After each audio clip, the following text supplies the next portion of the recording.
Praise the Lord brothers sisters. இயேசு கிறிஸ்து நாமத்தினால் உங்கள் அனைவரும் வாழ்த்துகிறேன். கர்த்தருக்கு முன்பாக தாழ்மைப்பட வேண்டும் என்ற தலைப்பில் நாம் இன்று ஆராய்ந்து பார்ப்போம்.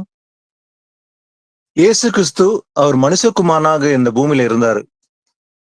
ஆனால் தேவாதி தேவன் பரத்திலிருந்து இறங்கி இந்த பூமியில மாம்சல் வெளிப்பட்டார் இயேசு என்ற பெயரில். ஆனால் அவரே தன்னை முழுவதுமாக தாழ்த்தி தாழ்மையோட அவருடைய பேச்சிலையும் அதே போல அவருடைய செயல்களை எல்லாவற்றிலும் அவர் தாழ்மையா நடந்து கொண்டார் இல்லைங்களா? அப்போ இயேசு கிறிஸ்துவே தன்னை தாழ்த்தி இந்த பூமியில மனுஷகுமாரா இருக்கும்போது எது வரைக்கும் சிலுவையின் மரண பரியந்தம் அவர் தம்மை தாழ்த்தினார். அப்போ இயேசு கிறிஸ்துவே அவ்வளவு தாழ்மையோடு அவர் நடந்து கொள்ளும் போது நாம எவ்வளவு தாழ்மையோட அவர் முன்பாக நம்ம இருக்க வேண்டும் என்பதுதான் நீங்க ஆராய்ந்து பார்க்க போறோம். கர்த்தருக்கு முன்பாக நம்ம தாழ்மைப்பட வேண்டும். வாசிக்கலாம். யாக்கோபு 4:10. கர்த்தருக்கு முன்பாக தாழ்மைப்படுங்கள், அப்பொழுது அவர் உங்களை உயர்த்துவார். ஆமென். ஆமென். கர்த்தருக்கு முன்பாக மாத்திரமல்ல, மனுஷர்கள் முன்பாக கூட நம்ம தாழ்மையோடு நடந்து கொள்வது அவசியம். ஆனா விசேஷமாக கர்த்தருக்கு முன்பாக நம்ம அதிகமா தாழ்மைப்பட வேண்டும். கர்த்தருக்கு முன்பாக தாழ்மைப்பட்டால் அவர் நம்மை உயர்த்துவார். கர்த்தருக்கு முன்பாக தாழ்மைப்படுங்கள், அப்போது அவர் உங்களை உயர்த்துவார். அப்போ நாம் உயர்த்தப்படும்படிக்கு நாம் கர்த்தருக்கு முன்பாக எப்போதும் தாழ்மைப்பட வேண்டும். இன்றைக்கு இந்த பூமியில வாழ்கிற நாட்களிலே நாம் எப்போதும் கர்த்தர் முன்பாக தாழ்மைப்பட வேண்டும். சோ இன்னைக்கு இந்த வாழ்கிற வாழ்க்கையில நாம் தாழ்மைப்பட்டால் இயேசு கிறிஸ்து வருகையின் பிறகு நாம் அந்த தேவனுடைய ராஜ்யத்துல நாம் உயர்த்தப்பட்டிருப்போம். ராஜாக்களை போல ஆசாரிகளை போல நாம் உயர்த்தப்பட்டிருப்போம். சோ இன்னைக்கு இந்த பூமியில நாம் தாழ்மையோடு நடந்து கொண்டால் இயேசு கிறிஸ்து வருகைக்கு முன்பாக தேவனுடைய ராஜ்யத்திலே நாம் ராஜாக்களை போல இருப்போம், அரசாளுவோம்.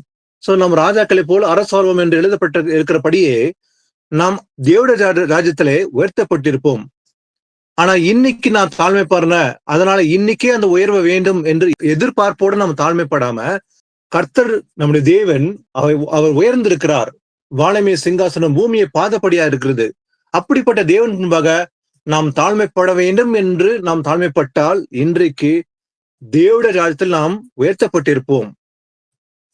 இதற்கு ஒரு நல்ல வசனத்தை வாசிக்கலாம்.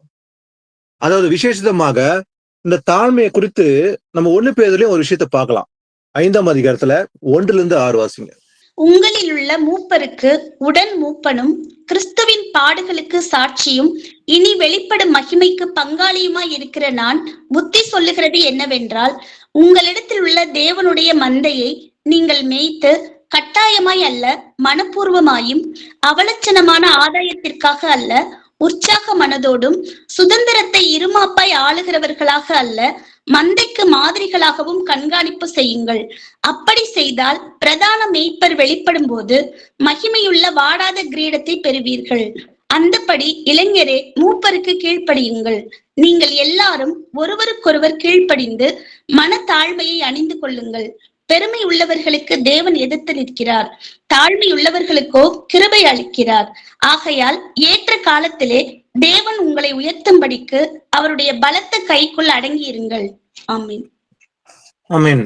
பாருங்க, முக்கியமா விசேஷமாக பாருங்க, உங்களில் உள்ள மூப்பருக்கு உடன் மூப்பனுக்கும் கிறிஸ்துவின் பாடுகளுக்கு சாட்சியாக இனி வெளிப்படும் மகிமைக்கு பங்காளியா இருக்கிற நான் புத்தி சொல்லுகிறது என்னவென்றால் என்று எழுதும் போது பேதுரு அவன் சொல்லுகிற வார்த்தை என்னன்னு பாத்தீங்கன்னாக்கா, உங்களிடத்தில் உள்ள தேவனுடைய மந்தையை நீங்க மேய்த்து கட்டாயமா அல்ல. சோ கண்காணிக்க கொடுக்கிற வசனம் இது. உங்களில் உள்ள தேவனுடைய மந்தையை நீங்கள் மேய்த்து கட்டாயமாய் அல்ல, மனப்பூர்வமாயும். ஏதோ எனக்கு ஆண்டவர் இந்த ஊழியத்தை கொடுத்துக்கிறாருப்பா, நான் இந்த ஊழியத்தை செய்யறேன் அப்படின்ட்டு சொல்லாம, கட்டாயமா இல்ல, இது கட்டாயமா செய்யறோம்னு நினைக்காம மனப்பூர்வமாய் மன விருப்பத்தின்படி கர்த்தருக்காக நான் செய்யறேன் இது அப்படின்னு மனத்தாழ்மையோட மனப்பூர்வமாகவும், அதே போல அவலட்சணமான ஆதாயத்துக்காகவும் அல்ல, உற்சாகத்தோட நம்ம செய்ய வேண்டும். சோ கண்காணியுடைய வேலை என்ன? அதாவது மந்தையை மேய்ப்பதுக்கு ரொம்ப ரொம்ப ஜாக்கிரதையா இருக்க வேண்டும். அதே போல அது செய்வதற்கு மனப்பூர்வமா இருக்க வேண்டும். மந்தையை மேய்ப்பதற்கு மனப்பூர்வத்தோட செய்ய வேண்டும். கட்டாயப்படுத்தி நம்ம செய்யறோம், ஆண்டவர் அது கொடுத்துறாருப்பா, ஏதோ ஒண்ணு செஞ்சுட்டு போறோம் அப்படின்னு இல்லாம மனப்பூர்வமாகவும், அதே போல ஆதாயத்துக்காகவும் அல்ல, உற்சாகத்தோடும் நம்ம கர்த்தருக்கு செய்யணும். அதே போல சுதந்திரத்தை இருமாப்பாய் ஆளுகளாக அல்ல, மந்தைக்கு மாதிரியாகும். ஒரு மாதிரியா ஒரு ரோல் மாடலா தான் நம்ம இருக்கணும். அதே போல கண்காணிப்பு செய்யுங்கள், கண்காணிப்பு செய்ய வேண்டும் என்று இது கட்டளை கொடுத்தாரு. அப்ப கண்காணியோட வேலை என்ன? அப்ப மந்தையை மேய்ப்பதற்கு மனப்பூர்வமா அதை மேய்க்க வேண்டும். அதே போல ஆதாயத்துக்காக அல்ல, எனக்கு ஏதோ கிடைக்குதுப்பா அதனால அப்படின்ற ஆதாயத்துக்காக அல்ல, உற்சாக மனத்தோட செய்ய வேண்டும். அப்போ மந்தைக்கு மாதிரியாகவும் இருக்க வேணும். அதே போல கண்காணிப்பு செய்ய வேண்டும். இது ரொம்ப ரொம்ப அவசியம். அப்படி செய்தால் இன்றைக்கு என்ன நடக்கும்? பிரதான மேய்ப்பன் இயேசு கிறிஸ்து வெளிப்படும் போது, 2ஆம் வருகையில அவர் வெளிப்படும் போது மகிமையில வாடாத கிரீடத்தை பெறுவீர்கள். சோ இன்னைக்கு இந்த காரியங்களை செய்தா அவர் வரும்போது வாடாத கிரீடம் நாம் பெற்றுக்கொள்ள முடியும் என்று வேத வாக்கியம் கூறுகிறது இல்லையா? சோ இன்னைக்கு ஏசப்பா கொடுத்துக்கிற மந்தை மேய்ப்பதற்கு ஜாக்கிரதை அந்த மனப்பூர்வமாய் அதே போல உற்சாகத்தோடு செய்தால் இயேசு கிறிஸ்து வெளிப்படும் போது நமக்கு வாடாத கிரீடத்தை தருவேன்னு சொல்லி வாக்குத்தத்தம் பண்ணியிருக்கிறார். அதே போல அந்தபடி இளைஞருக்கு சொல்லும் போது ஆண்டவர் சொல்றாரு, மூப்பருக்கு கீழ்ப்படிங்கள். சோ மூப்பருக்கு கீழ்ப்படிய வேண்டும் என்பது தெய்வ சித்தம். நீங்கள் எல்லோரும் ஒருவருக்கொருவர் கீழ்ப்படிந்து ஒருத்தருக்கு கீழ்ப்படி நடக்க வேண்டும். இந்த கீழ்ப்படிதல் இருக்கணும்ட்டு தேவனை விரும்புறார். சோ இயேசு கிறிஸ்து கிட்ட கத்துக்க வேண்டிய முக்கியமான ஒரு விஷயம்னா இந்த கீழ்ப்படிதல். ஏன்னா அவர் மனுஷகுமாரா இருக்கும்போது சிலுவையில் மரண பரிந்தம் தம்மை தாழ்த்தி கீழ்ப்படிந்து நடந்து கொண்டார். அப்போ நாமும் அதிகமாக கீழ்ப்படிய வேண்டும். அதே போல மனத்தாழ்மை அணிந்து கொள்ள வேண்டும். இந்த மனத்தாழ்மை தான் ரொம்ப அவசியம். ஆவின் கனிகளை முக்கியமா இருக்குது பாத்தீங்கன்னாக்கா இந்த தாழ்மை, அம்பல் இல்லைங்களா? இந்த மனத்தாழ்மைன்றது ரொம்ப அவசியம். மனத்தாழ்மை அணிந்து கொண்டு பெருமை உள்ளதுக்கு தேவன் எதிர்த்து நிற்கிறார். பெருமை மாத்திரம் ஒருத்தருக்கும் இருக்கக்கூடாது. ஏன்னா பெருமைய தேவன் எதிர்க்க காரியம் முக்கியமா எதிர்பார்த்தீங்கன்னாக்கா பெருமை. ஏன்னா என்னைக்கு முதல் பாவம் இந்த உலகத்தை தோன்றியது, முதல்ல லூசிஃபரான சாத்தான் முதல் பாவம், அவன் தான் முதல் பாவத்தை செஞ்சான் இல்லைங்களா? பாவம் முதல்ல எது பாவம்? ஆதாம் ஏவாள் செய்த பாவம் அல்ல, லூசிஃபர் செய்துதான் முதல் பாவம். என்ன செஞ்சாம? அவன் வாயினால் ஏதாவது செஞ்சானா? இல்ல, தன் இருத்தலே மேட்டிமையினால சிந்தித்தான். நான் தேவனுக்கு சமமாக்குவேன், என் சிங்காசனத்தை உயர்த்துவேன் என்று தன் இருத்தல சிந்தித்தான். அதுதான் மேட்டிமை. ஏன்னா இந்த பெருமை என்பது சில நேரங்கள்ல வெளிப்படையா அது தெரியாது சில நேரங்கள்ல. ஆனா நம்ம உள்ளத்துல மறைந்திருக்கிற ஒரு விஷம் அது. இந்த பெருமை என்பது ஒரு விஷம், ஆனா வெளியே தெரியாது, நம் உள்ளத்துல மறைந்திருக்கும். சில நேரங்கள் நம்மளே அறியாமலே சில நேரங்கள் பெருமை உள்ள வந்துரும், அது நமக்கே தெரியாது. அதனாலதான் பவுல் அடிக்கடி சொல்லும் போது மேன்மை பாராட்டுவேன். எதை குறித்து? கர்த்தரை குறித்தே மேன்மையை பாராட்டுவேன். என்னை உயர்த்தாத படிக்கு எனக்கு ஒரு முள் கொடுக்கப்பட்டு இருந்தது. பவுல் அவன் சொல்லதுக்கு முன்பாக அவனுக்கு ஒரு தரிசனத்தை காண்கிறான். அந்த தரிசனத்தின் நிமித்தமாக அவனுக்கு பெருமை வந்துவிடும் என்பதற்காக அவனுக்கு ஒரு முள் கொடுக்கப்பட்டு இருந்தது. அதனால் நான் என்னை உயர்த்தாதபடிக்கு எனக்கு ஒரு முள் கொடுக்கப்பட்டு இருந்தது. அப்போ அவன் தன்னை உயர்த்தாதபடிக்கு அவனுக்கு பலவீனம் இருந்தது. அந்த பலவீனத்தின் நிமித்தமாக அவன் தன்னை உயர்த்தவில்லை, அவன் கர்த்தருக்குள்ளேயே மேன்மை பாட்டினான் பவுல் என்று பார்க்க முடியும். அப்போ சில நேரங்கள்ல இந்த பெருமை என்பது நம்மளை அறியாமலே உள்ளத்துல தங்கிவிடும். ஒருவேளை சில நேரங்களில் பேச்சினால் வெளிப்படும், சில நேரம் கிரியன் நிமித்தமாக தெரிந்துவிடும். ஆனா அதுதான் ஆபத்தானது. ஏன்னா பெருமை உள்ளவர்களுக்கு தேவன் எதிர்த்து நிற்கிறார், ஆனா தாழ்மை உள்ளவருக்கோ கிருபை அளிக்கிறார். அப்போ அந்த கிருபை பெற்றுக்கொள்வதற்கு நமக்கு தேவையானது தாழ்மை. நம்ம எவ்வளவு கர்த்தர் முன்பாக தாழ்மைப்படுறோமோ அவ்வளவோ அந்த கிருபையை நமக்கு அளிப்பார். ஏன்னா அவரு அதிக கிருபை அளிக்கிறவரா இருக்கிறாரு. பூமிக்கு வானம் எவ்வளவு பெரியதோ அவ்வளவு பெரியது என் கிருபைன்னு சொல்றாரு இல்லையா? அந்த கிருபையினால்தான் நம்ம ரட்சிப்பை அடைய போறோம். இயேசு கிறிஸ்துவின் வருகையின் போது நம்ம கிரிய நிமித்தமாக அல்ல, கிரிய இருக்க வேண்டும், ஆனா கிரிய நிமித்தமாக ரட்சிப்பு அல்ல, கிருபை நிமித்தமாவே ரட்சிப்பு என்று வேத வாக்கியம் கூறுகிறது இல்லைங்களா? கிருபையினால ரட்சிக்கப்பட்டீர்கள். அப்போ அந்த ரட்சிப்பு என்பது கிருபையினால் தான். அப்போ தேவனுடைய கிருபையை பெற்றுக்கொள்வதற்கு நமக்கு தேவையானது தாழ்மை. ஆகையால் ஏற்ற காலத்தில் தேவன் உங்களை உயர்த்தும்படிக்கு அவருடைய பலத்த கைக்குள் அடங்கி இருங்கள் சொல்லும் போது நம்ம பேச்சிலையும் நம்ம செயல கூட நம்ம அடங்கி இருக்க வேண்டும். அவருடைய பலத்த கைக்குள்ள அடங்கி இருக்க வேண்டும். மேட்டிமையானதை சிந்திக்காம தாழ்மையை தரித்து கொள்ள வேண்டும். அடுத்தது வாசிக்கலாம். மார்க்கு 9ஆம் அதிகாரத்துல தம்முடைய சீஷர்களுக்கு ஒரு முக்கியமான விஷயத்த சொல்றார். வாசிக்கலாம். மார்க் 9:33-37. அவர் கப்பர்நகூமுக்கு வந்து வீட்டிலே இருக்கும்போது அவர்களை நோக்கி, நீங்கள் வழியிலே எதை குறித்து உங்களுக்குள்ளே தர்க்கம் பண்ணினீர்கள் என்று கேட்டார். அதற்கு அவர்கள் பேசாமல் இருந்தார்கள். ஏனெனில் அவர்கள் தங்களுக்குள்ளே எவன் பெரியவன் என்று வழியில் தர்க்கம் பண்ணினார்கள்.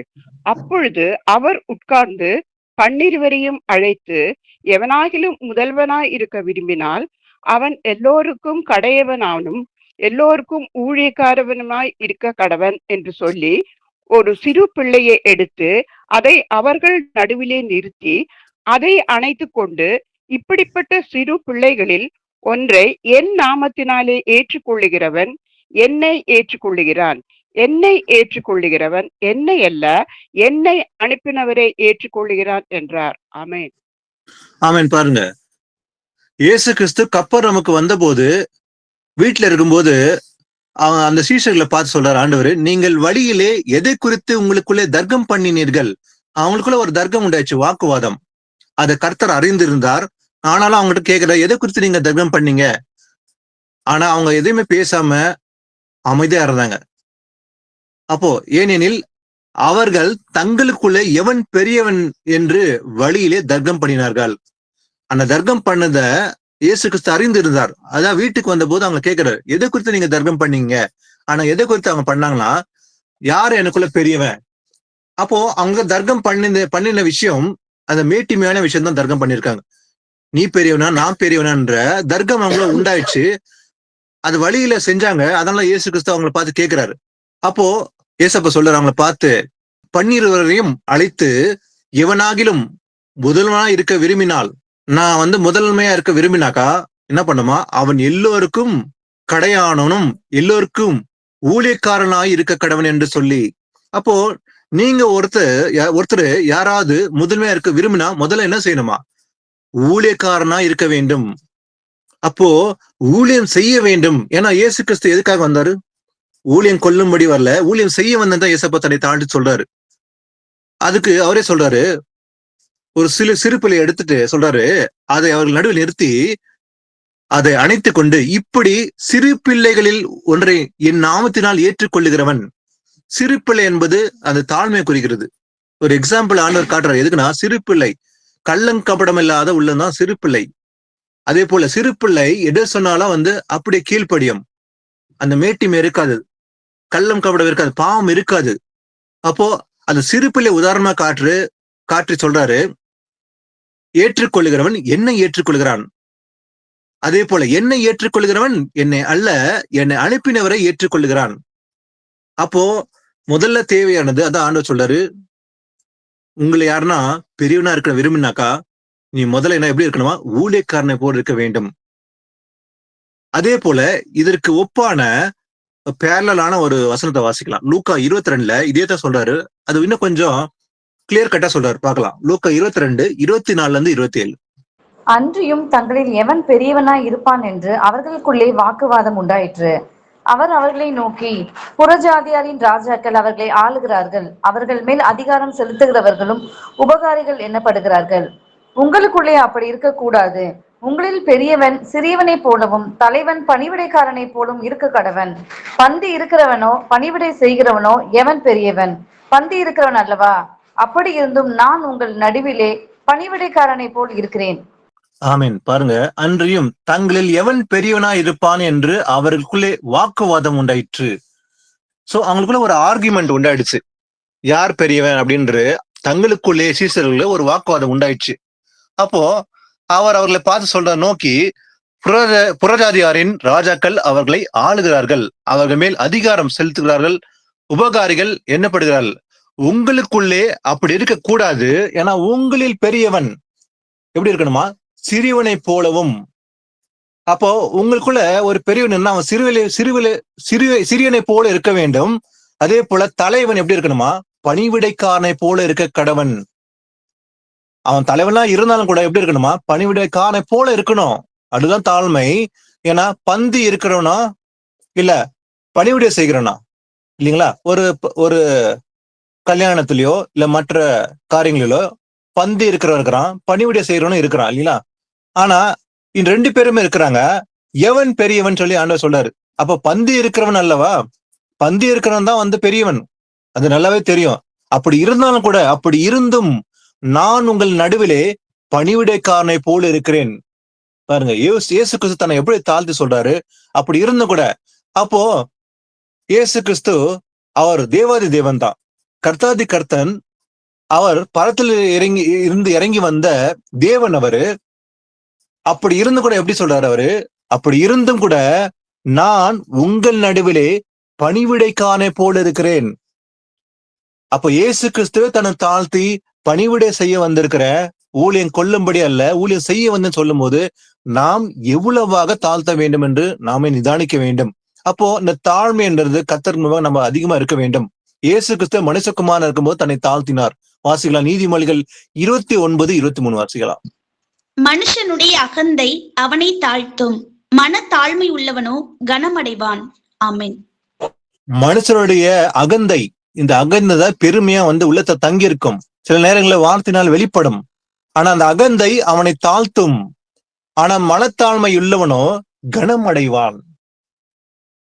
அப்போ இந்த மனத்தாழ்மை நமக்குள்ள இருந்துச்சுனாக்கா ஆண்டவர் கனம் அடைம்படி செய்வாரு நமக்கு. அப்ப மனத்தாழ்மை உள்ளவனும் கனம் அடைவான். இதற்கு நல்ல ஒரு உதாரணத்தை பார்க்கலாம். மனத்தாழ்மை இருந்தா கனம் அடைவோன்னு வசனம் இருக்கு இல்லையா? வாசிக்கலாம் லூக்கா 14:8-11. ஒருவனால் கல்யாணத்திற்கு நீ அழைக்கப்பட்டு இருக்கும்போது பந்தியில் முதன்மையான இடத்தில் உட்காராதே. உன்னிலும் கனமுள்ளவன் ஒருவேளை அவனால் அழைக்கப்பட்டிருப்பான். அப்பொழுது உன்னையும் அவனையும் அழைத்தவன் உன்னிடத்தில் வந்து இவருக்கு இடம் கொடு என்பான். அப்பொழுது நீ வெட்கத்தோட தாழ்ந்த இடத்திற்கு போக வேண்டியதாயிருக்கும். நீ அழைக்கப்பட்டிருக்கும் போது போய் தாழ்ந்த இடத்தில் உட்காரு. அப்பொழுது உன்னை அழைத்தவன் வந்து, சிநேகிதனே, உயர்ந்த இடத்தில் வாரும் என்று சொல்லும் போது உன்னோடு கூட பந்தி இருக்கிறவர்களுக்கு முன்பாக உனக்கு கனம் உண்டாகும். தன்னைத்தான் உயர்த்துகிற எவனும் தாழ்த்தப்படுவான், தன்னைத்தான் தாழ்த்துகிறவன் உயர்த்தப்படுவான் என்றார். ஆமேன்.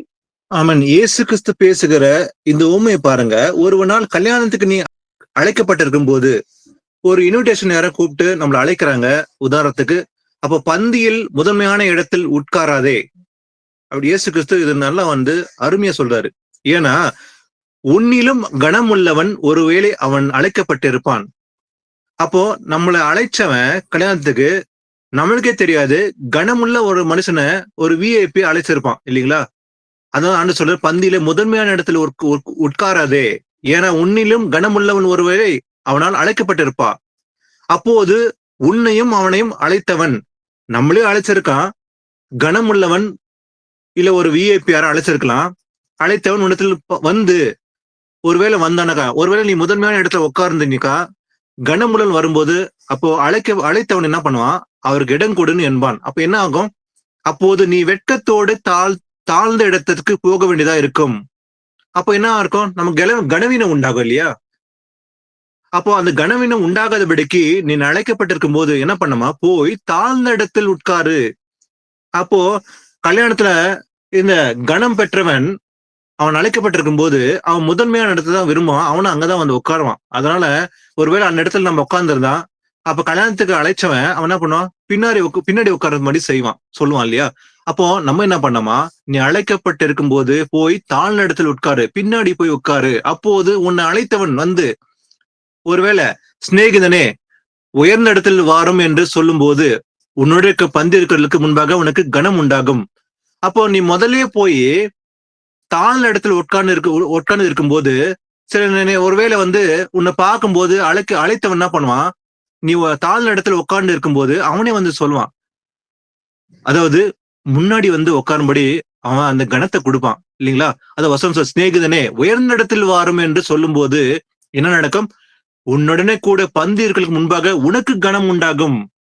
அப்ப தன்னைத்தான் உயர்த்துகிறவனு தாழ்த்தப்படுவான், தன்னை தாழ்த்துகிறவனோ உயர்த்தப்படுவான்.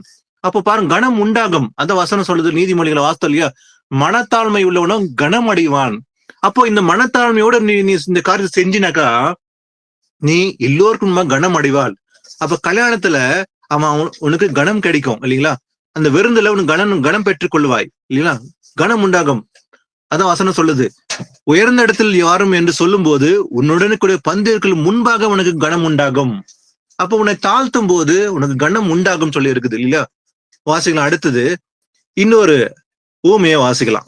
லூக்கா 18ஆம் அதிகாரத்துல 10-14. 2 மனுஷர் ஜெபம் பண்ணும்படி தேவாலயத்துக்கு போனார்கள். ஒருவன் பரிசேயன், மற்றவன் ஆயக்காரன்.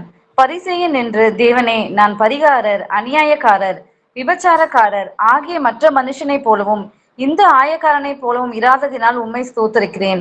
வாரத்தில் 2 தரம் உபவாசிக்கிறேன். என் சம்பாத்தியத்தில் எல்லாம் தசமபாகம் செலுத்தி வருகிறேன் என்று தனக்குள்ளே ஜெபம் பண்ணினான். ஆயக்காரன் தூரத்திலே நின்று தன் கண்களையும் வானத்துக்கு ஏறெடுக்க துணியாமல் தன் மார்பிலே அடித்துக்கொண்டு, தேவனே, பாவியாக என் மேல் கிருபையாயிரும் என்றான். அவன் அல்ல, இவனே நீதிமானாக்கப்பட்டவனாய் தன் வீட்டுக்கு திரும்பி போனான் என்று உங்களுக்கு சொல்லுகிறேன். ஏனெனில் தன்னை உயர்த்துகிறவன் எவனும் தாழ்த்தப்படுவான், தன்னை தாழ்த்துகிறவன் உயர்த்தப்படுவான் என்றார். ஆமென். பாருங்க, இதுக்கு ஒரு நல்ல ஒரு உதாரணத்தை பாக்குறோம். தாழ்மைக்கு 2 மனுஷர் ஜெபம் பண்ணும்படி தேவாலயத்துக்கு போனார்கள்.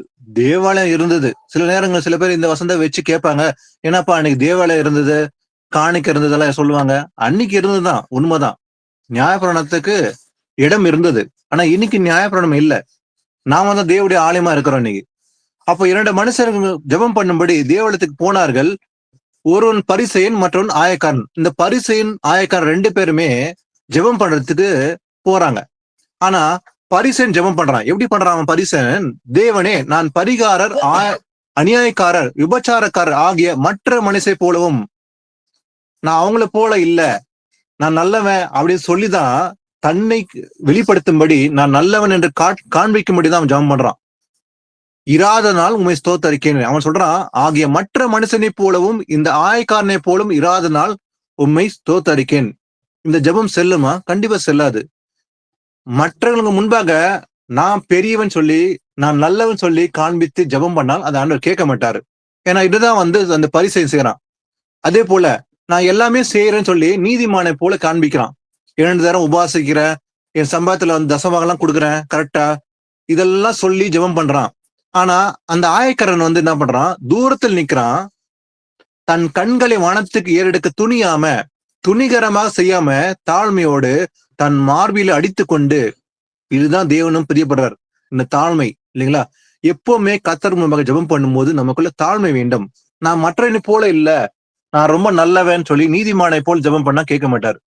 ஆண்டவரே, நான் பாவி, ஆண்டவரே என் மேல் கிருபையரும் அப்படின்னு ஜெபம் பண்ணணும். அதான் அவனும் செய்யறான் இல்லைங்களா? ஆயக்காரன் அப்படிதான் செய்யறான் இல்லையா? பாவியாக என் மேல் கிருபையரும், அவன் அல்ல, இவனே நீதிமானாக்கப்பட்டவனாய் தன் வீட்டிற்கு திரும்பி போனான் என்று உங்களுக்கு சொல்லுகிறேன் என்று இயேசு கிறிஸ்து சொல்லுகிறார் இந்த வார்த்தை. அப்போ யார் நீதிமான்? தன்னை தாழ்த்துறவனா நீதிமான் இல்லையா? இன்றைக்கு நாம கர்த்தர் தாழ்மைப்பட்டால் நாம் நீதிமானாக இருப்போம். யாருக்கு முன்பாக? இயேசு கிறிஸ்து முன்பாக நாமளும் நீதிமான நடந்து கொள்ள முடியும். அப்போ நம்மளை பார்த்தா நீதிமான் சொல்றார். யார?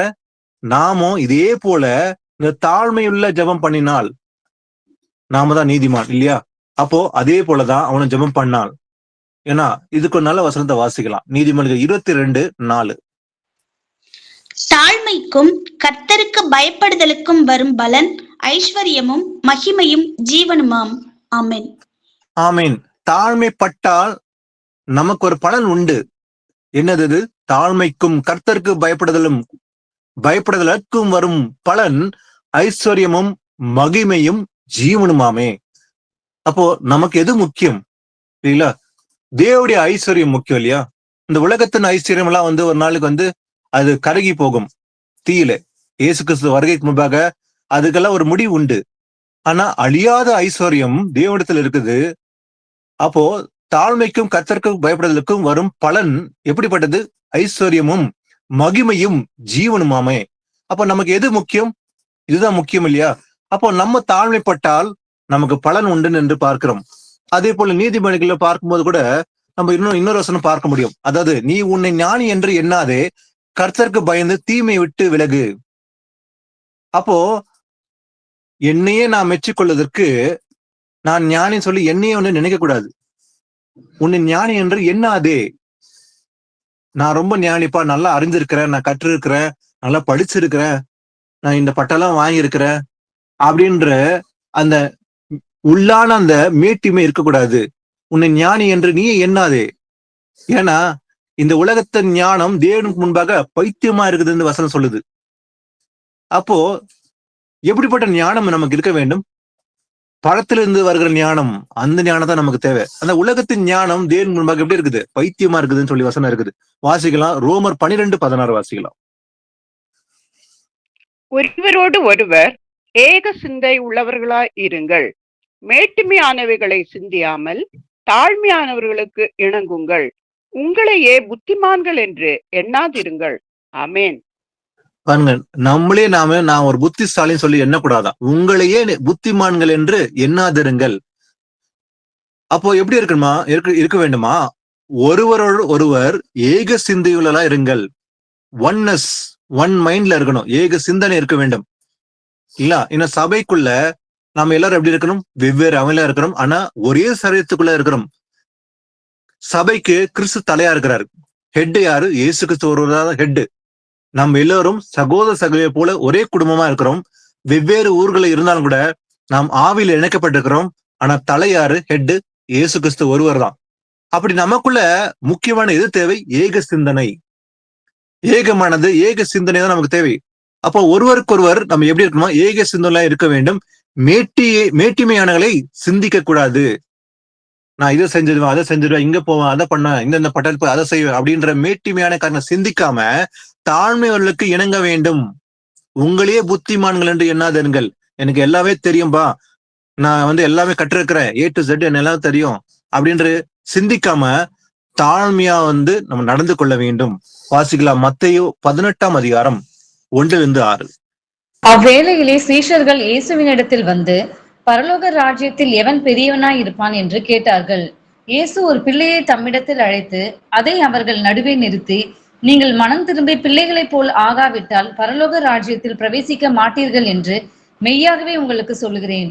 ஆகையால் இந்த பிள்ளையைப் போல தன்னை தாழ்த்துகிறவன் எவனோ அவனே பரலோக ராஜ்யத்தில் பெரியவனாய் இருப்பான். இப்படிப்பட்ட ஒரு பிள்ளையை என் நாமத்து நிமித்தம் ஏற்றுக்கொள்ளுகிறவன் என்னை ஏற்றுக்கொள்கிறான்.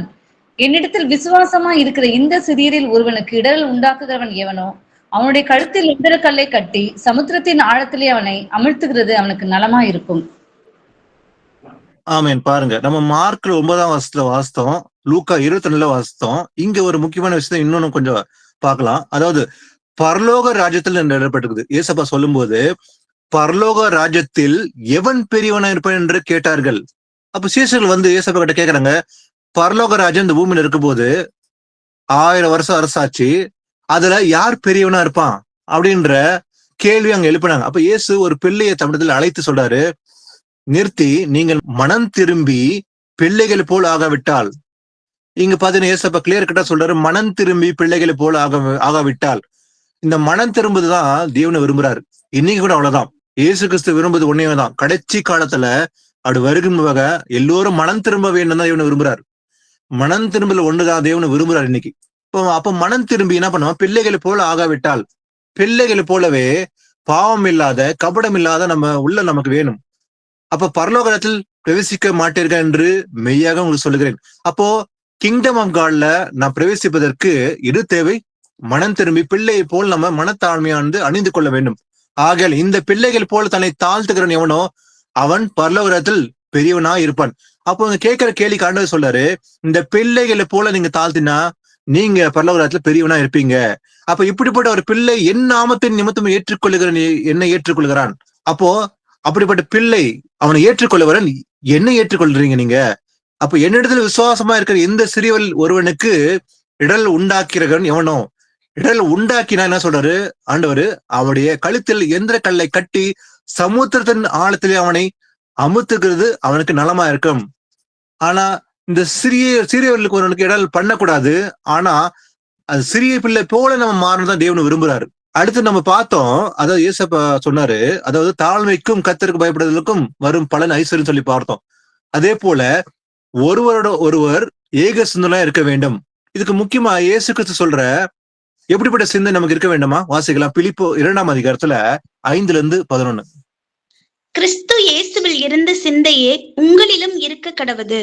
அவர் தேவனுடைய ரூபமாயிருந்தும் தேவனுக்கு சமமாயிருப்பதை கொள்ளையாடின பொருளாக எண்ணாமல் தம்மை தாமே வெறுமையாக்கி அடிமையின் ரூபம் எடுத்து மனுஷர் சாயலானார். அவர் மனுஷ ரூபமாய் காணப்பட்டு மரண பரியந்தம், அதாவது சிலுவையின் மரண பரியந்தமும் கீழ்ப்படிந்தவராகி தம்மை தாமே தாழ்த்தினார். ஆதலால் தேவன் எல்லாவற்றிற்கும் மேலாக அவரை உயர்த்தி இயேசுவின் நாமத்தில் வானோர், பூதலத்தோர், பூமியின் கீழானோருடைய முழங்கால் யாவும் முடங்கும்படிக்கும் பிதாவாகிய தேவனுக்கு மகிமையாக இயேசு கிறிஸ்து கர்த்தர் என்று நாவுகள் யாவும் அறிக்கை பண்ணும்படிக்கும் எல்லா நாமத்திற்கும் மேலான நாமத்தை அவருக்கு தந்துள்ளினார். ஆமென். ஆமீன். நம்முடைய எண்ணத்தில் பெருமை வராதபடிக்கு கிறிஸ்து இயேசுவில் இருக்கிற சிந்தை நமக்கு இருக்க வேண்டும். அப்ப நம்முடைய எண்ணங்களில் ஆட்கொண்டிருக்கிற அந்த பெருமையான காரியங்களை விட்டு விலகி தேவனுடைய வசனம் நம்ம சிந்தைகளை ஆட்கொண்டிருந்தால் இயேசுவின் சிந்தை நமக்கு இருக்கும். கிறிஸ்து இயேசுல இருந்த சிந்தை உங்களுக்கு இருக்க கடவுது. அப்போ அவர் தேவட ரூபமா இருந்தும், ஏன்னா அவர் தேவட ரூபமா இருந்தாரு, அதே போல தேவனுக்கு சமமா இருப்பதை கொள்ளையாடின பொருளா எண்ணாம அவர் என்ன செஞ்சாரு? தம்மை வெறுமையாக்கினார்.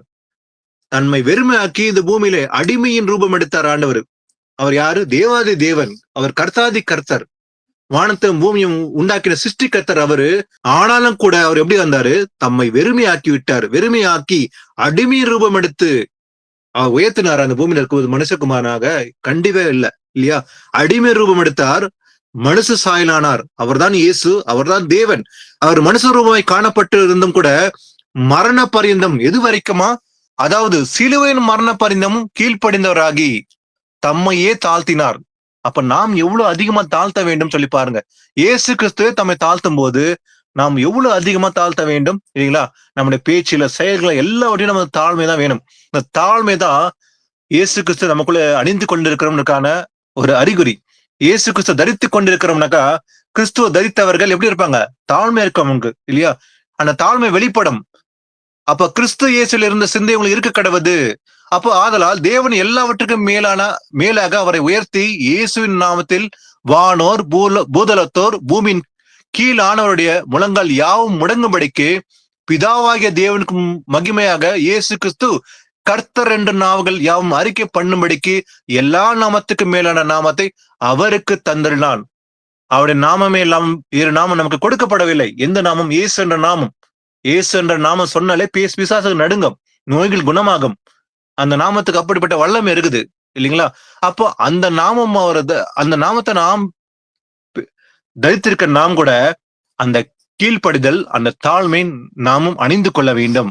யாக்கோபு 4:6 வாசிக்கலாம். அவர் அதிகமான கிருபையை அளிக்கிறாரே, ஆதலால் தேவன் பெருமை உள்ளவர்களுக்கு எதிர்த்து நிற்கிறார், தாழ்மை உள்ளவர்களுக்கோ கிருபை அளிக்கிறார் என்று சொல்லி இருக்கிறது. ஆமேன். பாருங்க, அவர் அதிகமான கிருபை அளிக்கிறார்.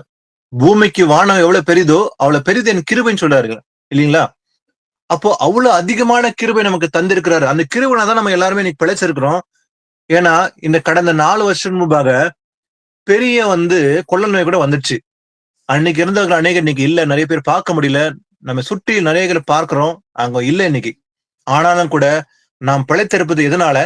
நாம் செய்த கிரிய நிமித்தமாகவா? அல்ல. அந்த கிருபையில தான் நம்ம எல்லாருமே இன்னைக்கு வாழ்றோம். ஏன்னா அந்த அதிகமான கிருபை நம்ம தந்திருக்கிறதுனால நம்ம எல்லாருமே இன்னைக்கு இருக்கிறோம். அவர் அதிகமான கிருபை அளித்திருக்கிறார். ஆதலால் தேவன் பெருமைகளுக்கு எதிர்த்து நிற்கிறார். அப்போ பெருமைச்சுன்னா கண்டிப்பா ஆண்டவர் எப்படி இருப்பாரு? அவர் எதிரியா மாறிடுவாரு. என்னைக்கு பெருமை வருதோ ஒருத்தருக்குள்ள அவர் எதிரியா மாறிடுவாரு, பெருமைகளுக்கு எதிர்த்து நிற்பாராம்.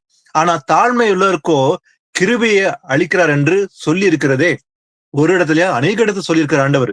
அப்போ அந்த கிருபை வேணும்னாக்கா அந்த பெருமையை தூக்கி போட்டு தாழ்மை அடைந்து கொள்ள வேண்டும். அடுத்தது முக்கியமா சில நேரங்கள்ல ஜெபம் பண்ணுவாங்க, ஆனா அந்த ஜெபம் கேட்கப்படாது. எதனால? 2 விஷயம் இருக்குது. ஒண்ணு, பெருமையினால செய்யற ஜெபம் ஆண்டவர் கேட்க முடியாது. அதுக்கு உதாரணத்தை நம்ம ஊமையில பாத்துட்டோம் இல்லையா? ஒரு முக்கியமான விஷயத்த பார்க்கலாம். ஆனா இந்த உபவாசம் சொல்லி பண்ணுகிற ஜெபத்துல ஒரு குறைவு இருக்குது. அந்த ஜெபத்தை கேட்க மாட்டாரு. வாசிக்கலாம், ஏசாயா 58:5.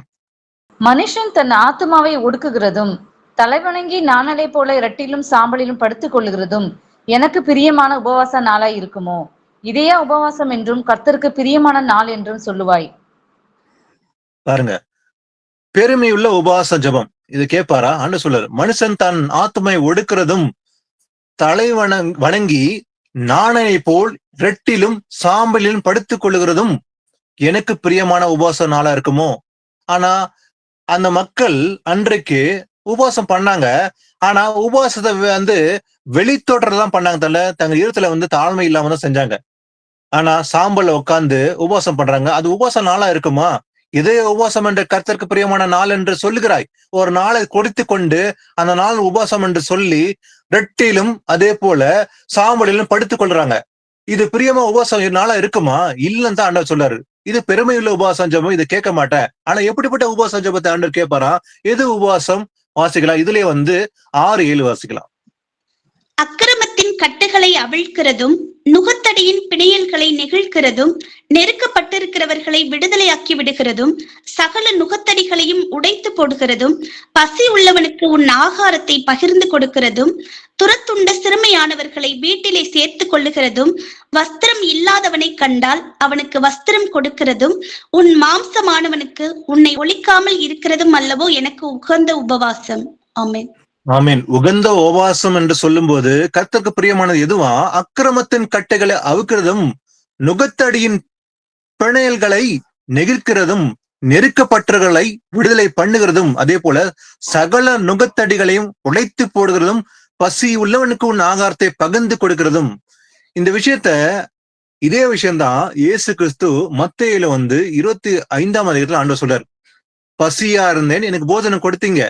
அப்ப பசி உள்ளனுக்கு உன் ஆகாரத்தை பகிர்ந்து கொடுக்கிறதும் துரத்தப்பட்ட சிறுமையானவர்களை வீட்டில சேர்த்துக் கொள்றதும் அந்நியனா என்ன சேர்த்து கொண்டீங்க. அங்கேயும் ஏசப்பா தான் சொல்றாரு, வஸ்திரம் இல்லாதவனை கண்டால் அவனுக்கு வஸ்திரம் கொடுக்கிறதும். அப்போ வஸ்திரம் இருந்தேன் வஸ்திரம் கொடுத்தீங்கன்னு சொல்றாரு இல்லையா? கொடுத்தால் உன் மாம்சமானவனுக்கு உன்னை ஒழிக்காமல் இருக்கிறது அல்லவோ உகந்த உபவாசம். இதுதான் ஆண்டவர் மத்தேயு 25ஆம் அதிகாரத்துல சொல்றாரு. இந்த சிறியவள் சகோதரனாகிய ஒரு சிறியன் சொல்லி எழுதிருக்கு இல்லையா? அப்போ ஒரு சகோதரனுக்கு நம்ம சபையில முக்கியமா இத சகோதரன் சொல்லும் போது எங்க வரும்? சகோதர சகோதரி யார சொல்ல முடியும்? யார் எனது தாய், யார் எனது சகோதரி, பிதாவின் சித்தத்தின்படி செய்கிறவனே எனக்கு தாயும் சகோதரின்னு சொல்லி ஆண்டு சொல்ல இல்லையா? எல்லாருமே சகோதர சகோதரி ஆக முடியாது.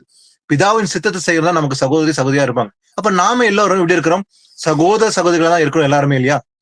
அப்போ நமக்குள்ள அந்த குடும்பம் என்ற அந்த ஐக்கியம் இருக்குது, ஆவில இணைக்கப்பட்டிருக்கிறதுனால நம்ம எல்லாரும் எப்படி இருக்கிறோம்? ஒரே ஐக்கியத்துல இருக்கிறோம். அப்ப ஆண்டவர் சொல்றாரு, அதே போல வஸ்திரம் இல்லாதவனை கண்டால் அவனுக்கு வஸ்திரம் கொடுக்கிறதும் உன் மாம்சமானவனுக்கு உன்னை ஒழிக்காமல் இருக்கிறது அல்லவோ உகந்த உபவாசம். இதுதான் தேவனுக்கு பிரியமான உகந்த உபவாசம். இது தாழ்மையை குறிக்கிற உபவாசம். நான் சாப்பிடாம இருக்கிறேன்பா 12 மணி நேரம் ஃபுல்லா, காலைல சாப்பிடாம சாயந்தரம் முடிச்சிடறேன் அப்படின்ட்டு வெளித்தோற்றத்துக்காக ஒரு கடமைக்காக ஒரு பாரம்பரியத்தை போல செய்கிற உபவாசம் அல்ல. இதுதான் உபவாசம்னு சொல்லி ஆண்டு சொல்றாரு. அப்ப தாழ்மையுள்ள உபவாசம் இது குறிக்கிறதுன்னு சொல்லி பார்த்தோம். அடுத்தது இன்னொரு முக்கியமான விஷயத்த பார்க்கலாம். இந்த ஆகாப் என்ற ராஜா அவனுடைய மனைவி இசபேல், அவள் ஒரு பெரிய தீங்கு பண்றா. அது கர்த்தருக்கு முன்பாக அருவருப்பானது, கர்த்தரை கோபமூட்டுகிற காரியம். அவன் மனைவி செய்த காரியத்தை ஒரு கொலை செய்கிறாள், சதி திட்டம் போட்டு வஞ்சனையோடு ஒரு கொலையும் செய்கிறாள். அதனால எச்சரிப்பு வருது. அதே போல கர்த்தருடைய எச்சரிப்பு வரும்போது ஆகாப் என்ன செய்யறான்னு வாசிக்கலாம். 1 ராஜாக்கள் 21ஆம் அதிகாரத்துல 25-29. தன் மனைவியாகிய எசபேல் தூண்டிவிட்டபடியே கர்த்தரின் பார்வைக்கு பொல்லாப்பானதை செய்ய தன்னை விற்று போட்ட ஆகாபை போல் ஒருவனும் இல்லை. கர்த்தர் இஸ்ரவேல் புத்திரருக்கு முன்னின்று துரத்திவிட்ட எமோரியர் செய்தபடியெல்லாம் அவன் நரகலான விக்கிரங்களை பின்பற்றி மகா அருவருப்பாய் நடந்து கொண்டான். ஆகாப் இந்த வார்த்தைகளை கேட்டபோது தன் வஸ்திரங்களை கிழித்து தன் சரீரத்தின் மேல் இருட்டை போர்த்தி கொண்டு உபவாசம் பண்ணி இரட்டிலே படுத்து தாழ்மையாய் நடந்து கொண்டான். அப்பொழுது கர்த்தருடைய வார்த்தை திஸ்பியானாகிய எலியாவுக்கு உண்டாயிற்று. அவர், ஆகாப் எனக்கு முன்பாக தன்னை தாழ்த்தினதை கண்டாயா? அவன் எனக்கு முன்பாக தன்னை தாழ்த்துகிறபடியினால் நான் அவன் நாட்களில் அந்த பொல்லாப்பை வரப்பண்ணாமல் அவன் குமாரன் நாட்களில் அதை அவன் வீட்டின் மேல் வரப்பண்ணுவேன் என்றார். ஆமென். பாருங்க, அதாவது ஆகாபுடைய மனைவி எசபெல் ஒரு பெரிய பாவத்தை செய்யறான். அதாவது ஒரு ரத்தம் சிந்தப்படுகிறது இல்லைங்களா? அது சதித்திட்டம் பண்ணி ஒரு களையும் செய்கிறாள், மாய்மாலம் பண்ணி. அதனால எச்சரிப்பு வருது. தன் மனைவியாகிய எசேபெல் தூண்டி விட்டபடியே, அவ தூண்டி விட்டபடியே தான் ஒரு பெரிய பாவத்தை செய்யறான். அப்போ தூண்டி விட்டபடியே கர்த்தரின் பார்வைக்கு பொல்லாப்பானது செய்ய தன்னை விற்று போட்ட ஆகாப்பை போல ஒருவனும் இல்லை. மனைவியோட பேச்சை கேட்டு ஆகாப்பு ஒரு பாவத்தை செய்யறான். மனைவி அந்த சதித்திட்டம் பண்ணி அந்த தோட்டத்தை வாங்கணும், அபகரிக்கன்னு சொல்லி முயற்சி செஞ்சு ஒருவன் கொலை செய்யப்படுகிறான். அதுக்கு அந்த மனைவி, அவனுடைய மனைவியாகிய எசேபெல் தான் காரணம். ஆனா ஆகாபும் அது துணை நிற்கிறான். ஆகாப்பை போல் ஒருவனும் இல்லை சொல்லி எழுதப்பட்டிருக்கு இல்லையா? அப்ப கர்த்தர் இஸ்ரவேல் புத்திரருக்கு முன்னின்று துரத்துவிட்ட எமேரியர் செய்தபடியெல்லாம் அவனின் நரகலான விக்கிரகங்களை பின்பற்றி மகா அருவருப்பான நடந்து கொண்டான். அது மாத்திரமல்ல, ஆகாப் இந்த வார்த்தைகளை கேட்ட போது ஆகாப்பு எச்சரிக்கும்படி எலிசா வந்து எச்சரிக்கும் போது ஆகாப்பு அவன் உடைக்கப்படுறான். அந்த விஷயம் தெரிந்த போது அவன் என்ன பண்றான்? தன் வஸ்திரங்களை கிழித்து கொண்டு தன் சரீரத்தின் மேல் இரட்டை போர்த்து கொண்டு உபவாசம் பண்ணி இரட்டிலே படித்து தாழ்மையா நடந்து கொண்டான். அது பாவம், நான் செஞ்ச தவறு, என் மனைவி செஞ்ச தவறுன்னு சொல்லி அறிஞ்சு ஆகாப்பு தன்னை தாழ்த்தி தேவனுமாக மனஸ்தாபப்பட்டு ஆண்டவர்கிட்ட வந்து மன்னிப்பு கேட்கிறான். அப்போது கர்த்தருடைய வார்த்தை திஸ்மா ஆகிய எலியாவுக்கு உண்டாயிற்று. அப்ப தீர்க்கதரிசி எலியா மூலமாக ஒரு வார்த்தை வருகிறது. அவன் என்ன சொல்றான்? தீர்க்கதரிசி அவர், ஆகாப் எனக்கு முன்பாக தன்னை தாழ்த்துகிறதை கண்டாயா? ஆண்டவர் அவனை மன்னிக்கிறாரு. ஏன்னா அவன் தாழ்த்தி தான் செய்த தவறு என்று ஒத்துக்கிறான், தாழ்மையா நடந்து கொள்றான், அதை கிரியனால் காண்பிக்கிறான். அதனால அவன் வார்த்தை வருது, தாழ்மையா கண்டாயா? அவன் எனக்கு முன்பாக தன்னை தாழ்த்துக்கிறபடினால் அவன் தாழ்த்துக்கிறான், பரவாயில்ல, அவன் மன்னிச்சிட்டேன். ஆனா நான் அவன் நாட்களில் அந்த பொல்லாப்பை வர பண்ணாமல் இவன் நாட்கள் அந்த பொல்லாப்பை வர பண்ண மாட்டேன். ஆனா இவன் தாழ்த்துறான், அவன் மனைவி அந்த பாவம் செய்தா இல்லையா? அதான் ஆண்டவர் சொல்றாரு, இவன் நாட்கள் அந்த பொல்லாப்பை வர பண்ணாம அவன் குமாரன் நாட்கள் அதை அவன் வீட்டில் மேல் வர பண்ணுவேன்னு சொல்லி ஆண்டவர் வந்து வார்த்தையை சொல்றாரு. அப்போ தாழ்த்துக்கிறான், தாழ்த்தனா ஆண்டவர் மன்னிக்கிறாரு. ஆனால் பாருங்க, அவன் மனைவி செய்த பொல்லாப்பு நிமித்தமாக அந்த பொல்லாப்புனால சாபம் வருகிறது. அதே போலதான் அவனுடைய மனைவியாகிய எசேபாள் அதே போல ரத்தம் சிந்தப்பட்டு நாய் வந்து நக்கி போடும் நிலைமை வருகிறதுன்னு சொல்லி பார்க்க முடியும். தானியேல் 10ஆம் அதிகாரம் 12ஆம் வசனம்.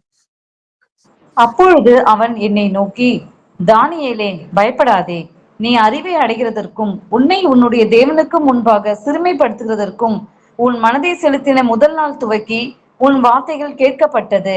உன் வார்த்தைகள் நிமித்தம் நான் வந்தேன். ஆமேன். பாருங்க, தாழ்மையோட ஜபம் இல்லைங்களா? ஏசாயில வாஸ்தம் எப்படிப்பட்ட ஜபம், எது உபவாசம் ஜபம், எது உண்மையான உபவாசமா நம்ம எல்லாம் வாஸ்தம் இல்லையா? இங்கேயும் தானியேல் கூட தன்னை தாழ்த்து செய்கிற உபவாச ஜபத்தை பாக்குறோம். அப்போது அவன் என்னை நோக்கி, அவன் செய்த ஜபத்தினால அவனுக்கு பலனும் கிடைக்குது. பயப்படாதே. ஒரு தேவதூதன் வந்து, கர்த்தருடைய தேவதூதன் இறங்கி வந்து சொல்றான், நீ அறிவை அடைகிறதுக்கும் நீ ஜபம் பண்ண. எதற்காக?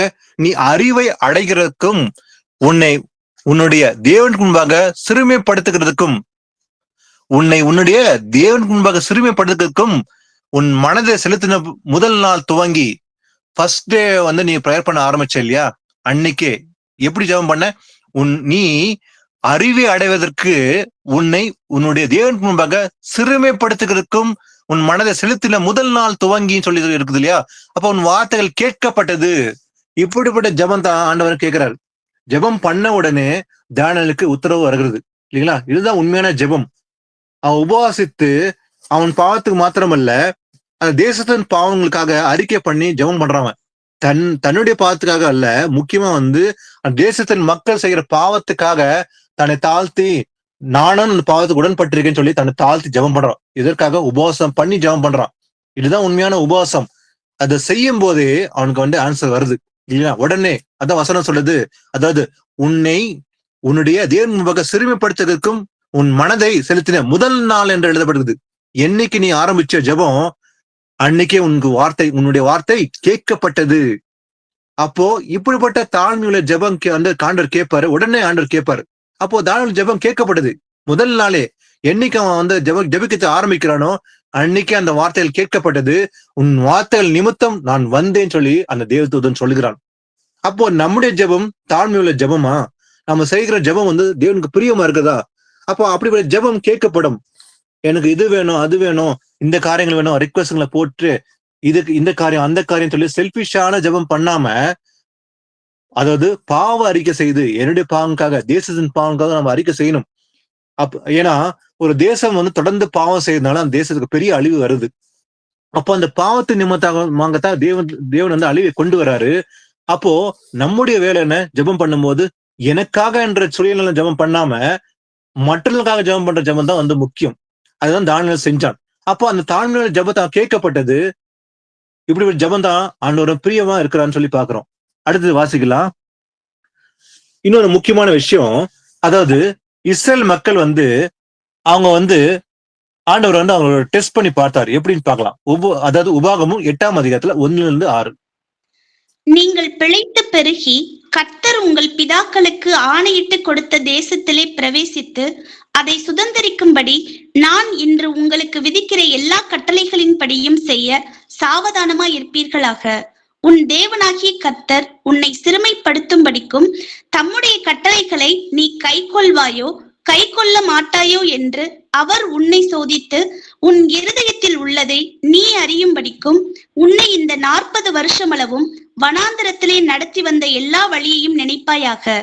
அவர் உன்னை சிறுமைப்படுத்தி உன்னை பசியினால் வருத்தி மனுஷன் அப்பத்தினாலே மாத்திரமல்ல கர்த்தருடைய வாயிலிருந்து புறப்படுகிற ஒவ்வொரு வார்த்தையினாலும் பிழைப்பான் என்பதை உனக்கு உணர்த்தும்படிக்கு நீயும் உன் பிதாக்களும் அறியாதிருந்த மன்னாவினால் உன்னை போஷித்தார். இந்த 40 வருஷமும் உன் மேல் இருந்த வஸ்திரம் பழையதாய் போகவும் இல்லை, உன் கால் வீங்கவும் இல்லை. ஒருவன் தன் புத்திரனை சிட்சிக்கிறது போல உன் தேவனாகிய கர்த்தர் உன்னை சிட்சிக்கிறார் என்று நீ உன் இருதயத்தில் அறிந்து கொள்வாயாக. ஆகையால் உன் தேவனாகிய கர்த்தருடைய வழிகளில் நடந்து அவருக்கு பயப்படும்படிக்கு அவருடைய கற்பனைகளை கை கொள்ள கடவாய். ஆமென். பாருங்க, ஆண்டவர் சொல்றாரு, அதாவது நீங்கள் பிழைத்து பெருகி கர்த்தர் உங்களுக்கு பிதாக்களுக்கு ஆணையிட்டு கொடுத்த தேசம், கானான் தேசம் தான் ஆண்டவர் வந்து ஆணையிட்டு கொடுத்தாரு. யாருக்கு? ஆபிரகாம், ஈசாக், யாக்கோபு கொடுப்பேன்னு சொல்லி வாக்குத்தத்தம் பண்ணார். அந்த தேசத்தை சொல்றாரு, பிரவேசிக்கும் போது அதுல நீங்க பிழைத்து பெருக வேண்டும். அப்போ அதே போல, அதாவது என்னுடைய கற்பனைகளை கட்டளைகளை கை கொள்ள வேண்டும், கவனமா வந்து ஜாக்கிரதை கை கொள்ள வேண்டும் சொல்லி சொல்றாரு. அதே போல உன் தேவன கர்த்தர் உன்னை சிறுமைப்படுத்தும்படிக்கு ஆண்டவர் அவனை சிறுமைப்படுத்தினாராம். எதற்காக? தம்முடைய கட்டளைகளை நீ கை கொள்வாயோ கை கொள்ள மாட்டாயோ என்று அவர் உன்னை சோதித்து, அன்று மாத்திரமல்ல இன்னைக்கு கூட அவ்வளவுதான், சில நேரங்கள் ஆண்டவர் டெஸ்ட் பண்ணி பார்ப்பார், உண்மையே நாம் அவருடைய கற்பனை கை கொள்றோமா இல்லையா அப்படின்னு சொல்லி. அப்போ அந்த மக்களை ஆண்டவர் சிறுமைப்படுத்தி அவங்க டெஸ்ட் பண்ணி பார்த்தாராம். கை கொள்வாயோ கை கொள்ள மாட்டாயோ என்று அவர் உன்னை சோதித்து உன் ஈரத்தில் உள்ளதை நீ அறியும்படிக்கு, உன் ஈரத்தில் உள்ளதை நீ அறிஞ்சு கொள்ளணும் என்பதற்காகவே ஆண்டவர் சொல்றாரு, உன்னை இந்த 40 வருஷமெல்லாம் என்ன பண்ண போற? வனாந்தரத்திலே நடத்தி வந்த எல்லா வழியும் நினைப்பாயாக, நீ நினைக்க வேண்டும் என்பதற்காக நான் உன்னை சிறுமைப்படுத்துவேன் அப்படின்னு ஆண்டவர் சொல்றாரு. உன்னை எப்படி சிறுமைப்படுத்துவாராம்? உன்னை பசியினால் வருத்தி, மனுஷன் அப்பத்தின் மாத்திரமல்ல சாப்பாடுனால சாப்பாடு மாத்திரம் ஒருத்தன் பிழைப்பதில்ல, அதே போல கர்த்தருடைய வாயிலிருந்து புறப்பட ஒவ்வொரு வார்த்தையினாலும் பிழைப்பான் என்பதை உனக்கு உணர்த்தும்படிக்கு, நீ உணர வேண்டும் என்பதற்காகவே நான் உன்னை சிறுமைப்படுத்தினேன்னு சொல்லி சொன்னார் ஆண்டவருக்கு. அப்போ நீயும் உன் பிதாக்களுக்கு அறியாதிருந்த மன்னாவினால் உன்னை போஷித்தார். எப்படி போஷித்தார் அந்த மக்களை? மன்னாவினால் போஷித்தார். இந்த 40 வருஷமும் உண்மையில இந்த வஸ்திரம் பழமையா போகவும் இல்லை, கால் வீங்கவும் இல்லை. ஒருவன் தன் புத்திரனை சிட்சிக்கிறது போல உன் தேவனே கர்த்தர் உன்னை சிட்சிக்கிறார் என்று நீ உன்னிடத்திலே அறிந்து கொள்வாயாக. நீ அறிந்து கொள்ள வேண்டும் என்பதற்காக, நீ அறிந்து கொள்ள வேண்டும் என்பதற்காகவே உன்னை சிட்சித்தேன். ஒரு தகப்பன் ஒரு பிள்ளையை சிட்சிப்பது போல நான் உன்னை சிட்சிக்கிறேன். ஆகையால் உன் தேவனே கர்த்தருடைய வழிகளை நடந்து அவருக்கு பயப்படும்படிக்கு அவருடைய கற்பனைகளை கை கொள்ள கடவாய். இதனாலதான் ஆண்டவர் அவங்களை என்ன பண்ணாரு? சிறுமைப்படுத்தினார் சொல்லி பார்க்க முடியும். சிறுமைப்படுத்தினது எதற்காக? அவர்களை அறிந்து கொள்ள வேண்டும் என்பதற்காகவே ஆண்டவர் சிறுமைப்படுத்தினார் ஆண்டவர். அதே போல இன்னொரு முக்கியமான விஷயம், இந்த ஜெபத்துல ஒரு முக்கியமான விஷயம், அதாவது இந்த தாழ்மையுள்ள ஜெபத்தினால வரும் நன்மையும் பார்க்கணும். இப்ப நம்முடைய ஜெபம் தாழ்மையில் ஜெபமா இருக்குதா? அந்த தாழ்மையில் ஜெபம் கேட்கப்படுமா? எப்படிப்பட்ட ஜெபம் வந்து தாழ்மையோடு செஞ்சா ஜெபம் கேட்கப்படும்? அதனால என்ன பலன் சொல்லி பார்க்கலாம். 2 நாளாகவும் 7:14. என் நாமம் தரிக்கப்பட்ட என் ஜனங்கள் தங்களை தாழ்த்தி ஜெபம் பண்ணி என் முகத்தை தேடி தங்கள் பொல்லாத வழிகளை விட்டு திரும்பினால் அப்பொழுது பரலோகத்தில் இருக்கிற நான் கேட்டு அவர்கள் பாவத்தை மன்னித்து அவர்கள் தேசத்துக்கு க்ஷேமத்தை கொடுப்பேன். ஆமென். ஆமீன். பாருங்க, பாவம் மன்னிக்கப்பட வேண்டும் என்றால் என்ன பண்ண வேண்டும்? முதல்ல என் நாமம் தரிக்கப்பட்ட என் ஜனங்கள். அப்போ இயேசு அறிந்த மக்களுக்கு தான் அந்த சொல்றாரு. இது முக்கியமா அந்நியர்களுக்கு அல்ல. என் நாமம் தரிக்கப்பட்ட என் ஜனங்கள் தங்களை தாழ்த்த வேண்டும். முதல்ல செய்ய வேண்டியது இது, தாழ்த்த வேண்டும் சொல்றாரு ஆண்டவர். முதல்ல விஷயத்த சொல்றாரு ஆண்டவர், தங்களை தாழ்த்த வேண்டும். தாழ்மை இல்லாம ஜெபம் பண்ணாத, தாழ்த்தி ஜெபம் பண்ணி என் முகத்தை தேடி தங்கள் பொல்லாத வழிகளை விட்டு திரும்பினால், மனம் திரும்பினால், அப்போது பரலோகத்திற்கு நான் கேட்டு அப்பதான் நான் அந்த ஜெபத்தை கேட்பேன்னு ஆண்டவர் சொல்றாரு. அப்ப முதல்ல என்ன செய்ய வேண்டும்? தாழ்த்த வேண்டும். இந்த தாழ்த்தி ஜெபம் பண்ணாதான் ஆண்டவர் கேட்பான்னு சொல்லி ஆண்டவர் சொல்றாரு. அப்போது பரலோகத்திற்கு நான் கேட்டு அவள் பாவத்தை மன்னிப்பேன். அப்ப தாழ்மை உள்ள ஜெபம் கேட்கப்படும். அப்ப ஜெபம் செஞ்சாக்கா அந்த ஜெபத்தை கேட்பாரு. மனம் திரும்பி ஜெபம் பண்ணி தாழ்மையோட செஞ்சாக்கா அப்போது ஆண்டவர் என்ன பண்ணுவாரு? கேட்பேன்னு சொல்றாரு. அப்போது நான் கேட்டு அவள் பாவத்தை மன்னிப்பேன், மன்னித்து அவர் தேசத்துக்கும் சேமத்தை கொடுப்பேன்னு சொன்னார் இல்லையா? அப்ப முதல்ல நம்ம செய்ய வேண்டியது அந்த தாழ்மை. அப்ப தாழ்மையோட ஜெபம் பண்ணினால் ஆண்டவர் ஜெபத்தை கேட்பான்னு சொல்லி இங்கேயும் பாக்குறோம். ஒரு தேசமும் சேமம் அடையும் சொல்லி ஆண்டவர் சொல்றாரு. வாசிக்கலாம், பிலிப்பு 2:3 வாசிக்கலாம். ஒன்றையும் வாதினாலாவது வீண் பெருமையினாலாவது செய்யாமல் மனத்தாழ்மையினாலே ஒருவருக்கு ஒருவர் தங்களிலும் மேன்மை உள்ளவர்களாக எண்ண கடவீர்கள். ஆமேன். இது ஏசப்பா அடிக்கடி நமக்கு உணர்த்துகிற ஒரு முக்கியமான வசனம் இல்லைங்களா? ஒன்றையும் வாதினாலாவது வீண் பெருமையிலாவது செய்யாம, அதை செய்யற அதனால பலன் மெச்சிக்கொள்ள வேணும் என்பதற்காக செய்யக்கூடாதாம். ஏன்னா வசனம் தெளிவா இருக்குது. பெருமை உள்ளவர்களை தேவன் எதிர்பாராம். அந்த பெருமை மாத்திரம் ஒருவனுக்கு வரக்கூடாது, வீண் பெருமையினால செய்யக்கூடாதுன்னு சொல்லாரு. செய்யாம மனத்தாழ்மையினாலே என்ன சொன்னோமா, ஒருவர் தங்களிலும் மேன்மை உறவர்களாக என்ன கடவீர்கள். எப்படி பண்ணோமா? தங்களிலும் மேன்மை உறவாக என்ன கடவுள், என்னை விட இந்த பிரதர் பெட்டர்ன்னு சொல்லி நினைக்கிறோம். நான் அவரோட நான் சிறியவன். பவுல் பாருங்க, நல்ல ஒரு ஹம்பிள்னஸ் கற்றுக்கொண்டார் இல்லைங்களா? அவர் பேசும்போது நிறைய விஷயங்களை பாக்குறோம். பவுல் விஷயத்துல, சாட்சி கொடுக்குற விஷயத்துல பாக்குற, பாவிகளின் பிரதான பாவி நான் சொல்லி தாழ்த்தினார் இல்லையா? அவர் எவ்வளவு தாழ்மையா பேசுறார். எல்லாரோடைய நான் தான் பிரதான பாவின்னு சொல்லி தாழ்த்தினார். அப்படிப்பட்ட சிந்தைதான் இருக்க வேண்டும். ஒருவர் தங்களிலும் மேன்மை உள்ள என்ன கடுவீர்கள். என்னை விட இந்த பிரதர் பெட்டரா பேசுறாருப்பா, நல்லா அழகா பேசுறாரு அப்படின்னு சொல்லி நம்ம நினைக்கணும். அவரோட நான் பெட்டரு, அவர் போதிக்கிறது நான் நல்லா போதிக்கிறேன் அப்படின்னு எண்ணம் வராம, என்னை விட பரவாயில்லப்பா அவர் நல்லா பேசுறாரு, நான் ஆராய்ஞ்சு நல்லா நிதானிக்கிறேன், ஆனா பரவாயில்ல அதை விட அதிகமா அவர் நல்லா ஆராயரு அப்படின்ற ஒரு மனத்தாழ்மை நமக்கு இருக்க வேண்டும். அதான் வசனம் சொல்லுது, ஒருவர் தங்களிலும் மேன்மை உள்ள என்ன கடுவீன்னு சொல்லி வசனம் சொல்லுது. வாசிக்கலாம், கலாத்தியர் 6:3-4. ஒருவன் தான் ஒன்றும் இல்லாதிருந்தும் தன்னை ஒரு பொருட்டென்று எண்ணினால் தன்னைத்தானே வஞ்சிக்கிறவன் ஆவான். அவனவன் தன் சுய கிரியையை சோதித்து பார்க்க கடவன். அப்பொழுது மற்றவனை பார்க்கும் போதல்ல, தன்னையே பார்க்கும் போது மேன்மை பாராட்ட அவனுக்கு இடம் உண்டாகும். ஆமீன். ஆமீன். பாருங்க, ஒருவன் தன் ஒன்றும் இல்லாதிருந்தும், ஒண்ணுமே இல்ல ஆனாலும் கூட தன்னை ஒரு பொருட்டென்று எண்ணினால், ஒன்றுமில்லாத இருந்து கூட தன்னை பொருட்டென்று சொல்லி அந்த மேட்டுமே உள்ள இருந்துச்சுனாக்கா தன்னைத்தானே வஞ்சிக்கிறவன் சொல்லி இருக்குது.